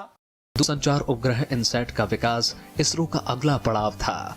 30 अगस्त 1983 को इनसैट 1B उपग्रह का सफल प्रक्षेपण किया गया। इसके साथ इनसैट उपग्रहों की सीरीज की शुरुआत हो गई। 1984 तक इनसैट तकनीक से दूरसंचार और टेलीविजन जैसी सुविधाएं जुड़ गईं। 1984 में भारत के राकेश शर्मा अंतरिक्ष की यात्रा करने वाले पहले भारतीय बने। इसरो ने 17 मार्च 1988 को भारत की पहली रिमोट सेंसिंग तकनीक वाली सैटेलाइट IRS-1A लॉन्च की। 10 जुलाई 1992 को स्वदेशी सैटेलाइट सिस्टम इनसैट पर बने पहले उपग्रह इनसैट 2A को सफलतापूर्वक अंतरिक्ष में भेजा गया। 23 जुलाई 1993 को इनसैट सीरीज के दूसरे उपग्रह इनसैट 2B का सफल प्रक्षेपण किया गया। इसरो ने 15 अक्टूबर 1994 को पहली बार सफलतापूर्वक PSLV यान को लॉन्च किया, जिसमें D2 सैटेलाइट भेजी गई। 12 सितंबर 2002 को अंतरिक्ष में जाने वाली देश की पहली महिला कल्पना चावला के नाम पर कल्पना 1 सैटेलाइट को लॉन्च किया गया। 20 सितंबर 2004 को पूरी तरह से शिक्षा पर आधारित पहली सैटेलाइट एडुसैट GSAT 3 का प्रक्षेपण किया गया। 22 दिसंबर 2005 को डायरेक्ट टू होम यानी DTH केबल टीवी नेटवर्क के लिए इनसैट 4A उपग्रह को लॉन्च किया गया। 22 अक्टूबर 2008 को चंद्रयान 1 के सफल प्रक्षेपण के साथ ही इसरो के ऐतिहासिक चंद्र मिशन की शुरुआत हुई। इसे PSLV C11 के जरिए अंतरिक्ष में भेजा गया। 1 जुलाई 2013 को इसरो को एक और बड़ी सफलता मिली जब उसने भारत का नेविगेशन उपग्रह IRNSS-1A प्रक्षेपित किया। इसके साथ ही भारत ने अमेरिका की तर्ज पर अपना GPS सिस्टम बनाने की दिशा में कदम बढ़ाया। 2014 में इसरो ने सफलतापूर्वक मंगल ग्रह पर मंगलयान भेजा। 67 करोड़ किलोमीटर का सफर तय करके इसरो ने पहली बार में ही मंगलयान सीधे मंगल ग्रह की कक्षा में पहुंचा दिया। इसरो ने इस मिशन पर सिर्फ 450 करोड़ रुपए खर्च किए, जो नासा के माविन मिशन के खर्च का महज 10वां हिस्सा था। इसरो ने अप्रैल 2018 में नेविगेशन सिस्टम नाविक के आखिरी और 8वें उपग्रह IRNSS-1A का सफल प्रक्षेपण किया। जैसे ही नाविक सिस्टम काम करने लगेगा, भारत, अमेरिका और कई सारे विश्व कीर्तिमान भारत के नाम पे अभी हैं। 15 फरवरी 2017 को इसरो ने PSLV C-37 के जरिए एक साथ 104 सैटेलाइट लॉन्च करके विश्व रिकॉर्ड बनाते हुए अंतरिक्ष अनुसंधान के इतिहास में नया अध्याय लिखा। इससे पहले ये रिकॉर्ड रूस के नाम दर्ज था। इनमें कार्टोसैट श्रृंखला का कार्टोसैट 2 उपग्रह भी शामिल था। ये रॉकेट 6 अलग अलग देशों के प्लेलोड से लेकर रवाना हुआ था। इस शानदार कामयाबी ने भारत को दुनिया में छोटे उपग्रहों के प्रक्षेपण की सुविधा प्रदान करने वाले देश के रूप में स्थापित कर दिया।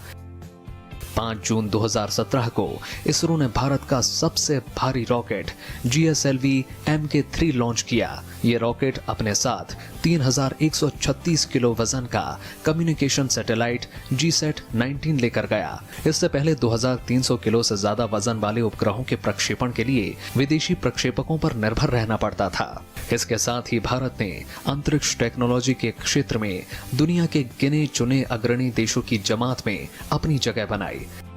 29 जून 2017 को इसरो ने भारतीय जमीन से अब तक का सबसे भारी उपग्रह GSAT-17 लॉन्च किया।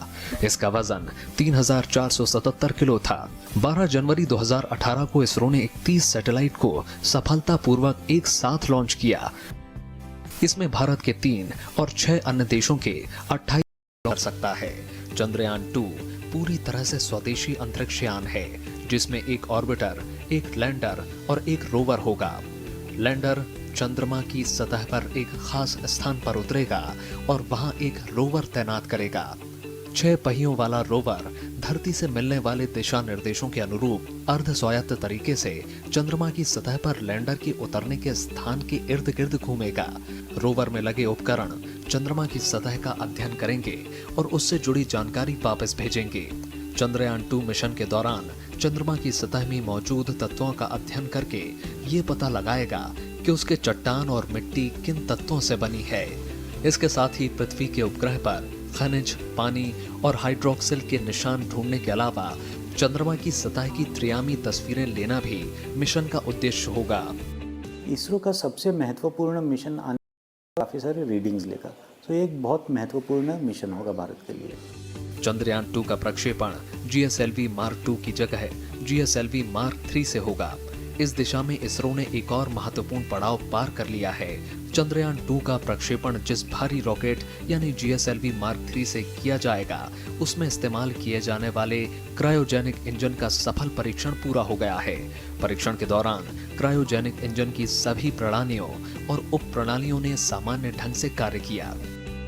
Immediately by May, combination of launch vehicle and spacecraft is going to be there. Chandrayaan 2 के अलावा इसरो सूर्य का अध्ययन करने वाला प्रथम भारतीय मिशन आदित्य L1 भी 2019-20 के बीच प्रक्षेपित करने की योजना बना रहा है। पहले इस मिशन का नाम आदित्य 1 था, जिसका नाम बदलकर बाद में आदित्य L1 कर दिया गया। आदित्य 1 केवल सौर कोरोना यानी फोटोस्फीयर के ऊपर हजारों किलोमीटर तक फैली सूर्य की बाहरी परतों का निरीक्षण करने के लिए था। सूर्य के कोरोना का तापमान 1 लाख डिग्री से अधिक केल्विन होता है, जो लगभग 6000 केल्विन सौर डिस्क के तापमान से काफी अधिक है। कोरोना इतने उच्च तापमान पर कैसे गर्म होता है, अभी भी इस सवाल का जवाब नहीं मिल पाया है। इन सवालों का जवाब ढूंढने के लिए आदित्य L1 सूर्य के फोटोस्फीयर, क्रोमोस्फीयर और कोरोना का निरीक्षण करेगा। इसके साथ ही इसके पेलोड्स सूर्य के प्रवाह कण का भी अध्ययन करेंगे, जो सूर्य से निकलकर L1 कक्षा में जाते हैं। इसके साथ ही इसका मैग्नेटोमीटर पेलोड L1 के आसपास हेलो कक्षा में चुंबकीय क्षेत्र की ताकत भिन्नता को मापेगा। इसके साथ ही 2022 में ऐलान किया था कि 2022 तक गगनयान के जरिए भारत पहली बार अंतरिक्ष में किसी भारतीय को भेजेगा। ऐसा होने पर भारत मानव को अंतरिक्ष में पहुंचाने की उपलब्धि हासिल करने वाला दुनिया का चौथा देश बन जाएगा। फिलहाल अमेरिका, रूस और चीन ही मानवयान को अंतरिक्ष में भेजने में समर्थ हैं। गगनयान इसरो के सबसे बड़े रॉकेट GSLV यानी geosynchronous satellite launch vehicle mark 3 के जरिए लॉन्च किया जाएगा। गगनयान भारतीय चलित कक्षीय अंतरिक्षयान है। अंतरिक्षयान को 3 लोगों को ले जाने के हिसाब से डिजाइन किया जा रहा है। अपने पहले मानवयुक्त मिशन में गगनयान 3.7 टन के कैप्सूल में 3 लोगों के दल के साथ 7 दिनों के लिए 400 किलोमीटर की ऊंचाई पर पृथ्वी की परिक्रमा करेगा। भारत की उपलब्धि मई 1999 की बात है। घुसपैठियों का भेष धरकर पाकिस्तानी सैनिक कश्मीर में घुस आए और कारगिल में कई पहाड़ियों पर कब्जा जमा कर बैठ गए। भारतीय सेना को घुसपैठियों की सही लोकेशन पता लगाने में मुश्किल आ रही थी। ऐसे में भारत सरकार ने अमेरिका से मदद मांगी। अमेरिका अपने GPS सैटेलाइट्स की मदद से पाकिस्तानी घुसपैठियों की सही लोकेशन जानने की हालत में था। भारत को उम्मीद थी कि अमेरिका ये जानकारी मुहैया करा देगा, लेकिन अमेरिका ने ऐसा नहीं किया। अमेरिका अगर उस समय भारत को जरूरी सूचना दे देता तो न सिर्फ लड़ाई में हुआ नुकसान बल्कि युद्ध की अवधि को भी कम किया जा सकता था। इस घटना को 20 बरस होने वाले हैं। इस दौरान भारत ने GPS तकनीक की अहमियत को समझा। हालांकि यह काम बहुत पहले पूरा हो गया होता, लेकिन पिछले बरस अगस्त में इसी सीरीज के सैटेलाइट IRN-SS-1H को अंतरिक्ष में स्थापित करने का मिशन विफल रहा था। 7 नेविगेशन उपग्रहों की सीरीज का पहला सैटेलाइट IRN-SS-1A भी 3 रूबिडियम परमाणु घड़ियों के काम न करने की वजह से तकरीबन बेकार हो गया है। IRN-SS-1I अंतरिक्ष में IRN-SS-1A की जगह लेगा। तो ये कोई नई चीज नहीं है, देशों को भी कवर करता है। ये भारत के चारों ओर करीब 1500 किलोमीटर यानी 930 मील के दायरे में काम करता है। इस नेविगेशन सिस्टम को चलाने के लिए 7 उपग्रहों का एक पूरा समूह काम करता है और जमीन पर मौजूद 2 अतिरिक्त उपग्रह स्टैंड बाय मोड में रहते हैं। 7 उपग्रहों में से 3 पृथ्वी के जियो स्टेशनरी ऑर्बिट में और 4 जियो सिंक्रोनस ऑर्बिट में स्थापित हैं। नेविगेशन सैटेलाइट 2 प्रकार की सेवाएं प्रदान करता है। इसमें स्टैंडर्ड पोजीशनिंग सर्विस यानी SPS सभी यूजर्स को प्रदान किया जाता है, जबकि रिस्ट्रिक्टेड सर्विस यानी RS केवल अधिकृत यूजर्स को ही प्रदान किया जाता है। इस परियोजना में हर उपग्रह की कीमत करीब 150 करोड़ रुपए के करीब है, जबकि PSLV एक्सेल प्रक्षेपण यान की लागत 130 करोड़ रुपए है। वो इस नेविगेशन सैटेलाइट के रखरखाव की जिम्मेवारी ग्राउंड सेगमेंट पर है, जिनमें IRNSS अंतरिक्ष यान नियंत्रण सुविधा, इसरो नेविगेशन सिस्टम केंद्र, IRNSS रेंज और integrity monitoring station, IRNSS network timing centre, IRNSS CDMA ranging station, laser ranging station और IRNSS डेटा कम्युनिकेशन नेटवर्क शामिल हैं। मिनिमम हम लोगों को 3 सैटेलाइट चाहिए होते हैं। स्टैंडर्ड स्थिति और सटीक जानकारी देना है। इसके लिए इसमें L5 और S बैंड लगाए गए हैं। नेविगेशनल सिस्टम के उपग्रहों का वजन लगभग 1330 किलो है और उनके सौर पैनल 1400 वाट ऊर्जा उत्पन्न करते हैं। इस नाविक प्रणाली में संदेश देने के लिए एक मैसिव इंटरफेस लगा हुआ है। इसके जरिए कमांड सेंटर किसी खास भौगोलिक क्षेत्र को चेतावनी भेज सकता है। इस सिस्टम की मोबाइल में GPS और गूगल मैप के इस्तेमाल ने हमारी जिंदगी बेहद आसान कर दी है। लोकेशन खोजने से लेकर रास्ते की जानकारी और ट्रैफिक का हाल हम कई व्यावसायिक और सामाजिक फायदे भी होंगे। GPS की मदद से देश के दूर दराज इलाकों पर नजर रखी जा सकेगी। अलग अलग इलाकों में चल रहे तमाम सरकारी प्रोजेक्ट्स की रियल टाइम मैपिंग की जा सकती है। सड़क, रेल, हवाई यातायात और नौवहन के क्षेत्र में इसका इस्तेमाल किया जा सकता है। इसके जरिए सड़क पर लगे ट्रैफिक जाम का और देर से चल रही ट्रेनों की रियल टाइम ट्रैकिंग की जा सकती है। पहले से जानकारी लेकर लोगों को वैकल्पिक मार्ग सुझाए जा सकते हैं। आपदाओं के समय में मलबे में दबे लोगों का पता लगाया जा सकता है। कहां पर फ्लड्स आएंगे। आस पड़ोस के देशों को GPS सुविधा देकर भारत उनसे रिश्ते बेहतर कर सकता है। पड़ोसी देशों के मौसम संबंधी पूर्वानुमान, मैपिंग जैसी सुविधाओं के बदले सरकार पैसे या दूसरी सुविधाएं हासिल कर सकती है। इसका इस्तेमाल नक्शे तैयार करने में होगा। भूगर्भीय आंकड़े जुटाए जाएंगे। ये भटक गए विमानों और वाहनों को खोजने में मददगार साबित होगा। भारतीय सेना को जानकारी मुहैया कराएगा। उद्योग और दरअसल इसके पीछे है GPS तकनीक। GPS यानी ग्लोबल पोजिशनिंग सिस्टम। ये एक सैटेलाइट आधारित तंत्र है। इसमें करीब 30 उपग्रह करीब 20,000 किलोमीटर ऊपर अंतरिक्ष में पृथ्वी की कक्षा में चक्कर लगा रहे हैं। इसकी शुरुआत 1960 के आसपास अमेरिका में ग्लोबल नेविगेशन सैटेलाइट सिस्टम के तौर पर हुई। तब इसका इस्तेमाल अमेरिकी सेना तक सीमित था। आम लोगों को इसका इस्तेमाल करने के लिए कई साल इंतजार करना पड़ा। 27 अप्रैल 1995 से ये सभी के लिए खोल दिया गया। दुनिया में जब शुरुआत हुई इस बात की कि किसी भी एरिया कि आप पृथ्वी पर कहीं खड़े हैं और आपके ऊपर आकाश में 3 सैटेलाइट हैं। यदि आप जानते हैं कि आप सैटेलाइट A से कितने दूर हैं, तो आप जानते हैं कि आपको रेड सर्कल पर कहीं पर तो होना चाहिए। यदि आप सैटेलाइट B और C के लिए भी ऐसा करते हैं, तो आप ये 3 सर्कल कहां पर इंटरसेक्ट हो रहे हैं, उस लोकेशन का पता लगा सकते हैं। ये प्रक्रिया ट्राइलेटरेशन कहलाती है। इसको अगर बहुत से इसको सैटेलाइट से करना ये नई बात है।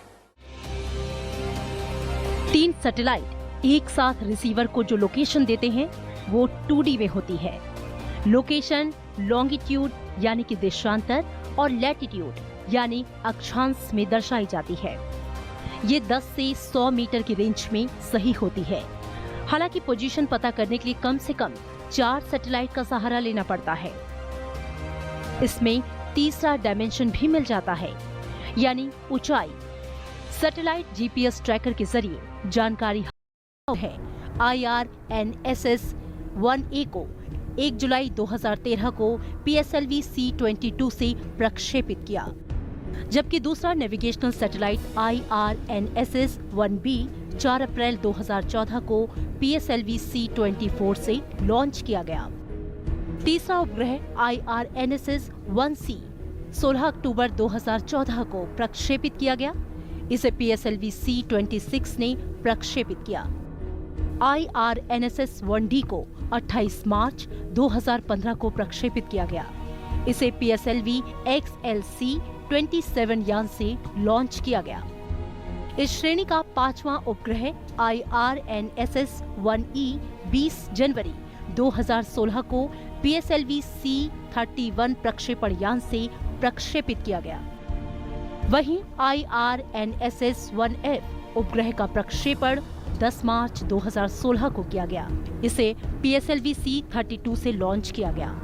IRNSS 1G को 28 अप्रैल 2016 को PSLV C-33 के जरिए लॉन्च किया गया। हालांकि IRNSS टाइम उधर स्पेस में कम से कम 3 लोग उधर कम से कम है। 20 नवंबर 1998 को अंतर्राष्ट्रीय अंतरिक्ष स्टेशन के पहले हिस्से को लॉन्च किया गया। सबसे पहले रूस के रॉकेट ने कंट्रोल मॉड्यूल रसियन जरेया को भेजा। इसके करीब 2 हफ्ते बाद अमेरिकी स्पेस शटल एंडेवर को भेजा गया। इसके जरिए अमेरिका के यूनिटी नॉड को भेजा गया, जिसे बाद में जरेया से जोड़ा गया। धीरे धीरे अगले 2 साल में स्टेशन के लिए कई हिस्से भेजे गए। एक के बाद एक पहुंचे हिस्से को अंतरिक्ष में ही जोड़कर स्टेशन तैयार किया गया। इस स्टेशन का हर हिस्सा अपने आप में एक यान है, जो वैज्ञानिकों की भाषा में मॉड्यूल कहलाता है। ये आपस में रोबोटिक तरीके से जुड़े रहते हैं और इनके किसी हिस्से में आई खराबी को स्वतः तरीके से ठीक कर लिया जाता है।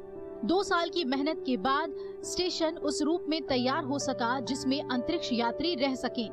अंतरिक्ष यात्रियों का पहला क्रू 2 नवंबर 2000 को इस स्टेशन पर पहुंचा और उसके बाद से इस स्टेशन पर अंतरिक्ष यात्री रहने लगे। बाद में भी स्टेशन में कई हिस्से जोड़े गए। अमेरिकी स्पेस एजेंसी नासा और दुनिया भर से उसके साझेदारों ने इस अंतरिक्ष स्टेशन के निर्माण का काम 2011 में पूरा कर लिया। पहले कुछ स्वीडन, स्विट्जरलैंड और यूनाइटेड किंगडम शामिल हैं। आकार की बात करें तो इंटरनेशनल स्पेस स्टेशन की लंबाई 108.5 मीटर, चौड़ाई 72.8 मीटर और ऊंचाई 20 मीटर है। इसका आकार फुटबॉल के मैदान से भी बड़ा है। इसका वजन करीब 450 टन है। ये 320 कारों के वजन के बराबर है। इस तरह ये अंतरिक्ष में भेजी गई सबसे भारी वस्तु है।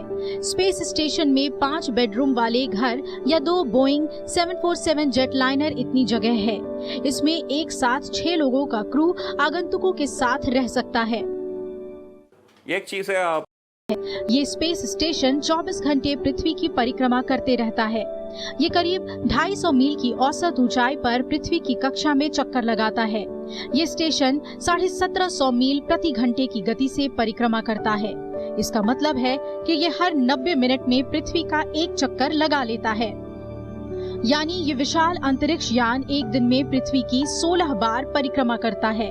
इसलिए यहाँ पर रहने वाले अंतरिक्ष यात्री एक दिन में 16 बार सूर्योदय देख सकते हैं। इंटरनेशनल गिराया। खुद प्रधानमंत्री नरेंद्र मोदी ने राष्ट्र के नाम संदेश में इसकी जानकारी दी। लो अर्थ ऑर्बिट में ये लाइव सैटेलाइट पहले से निर्धारित लक्ष्य था। उसे एंटी सैटेलाइट यानी एसैट मिसाइल से मार गिराया गया है।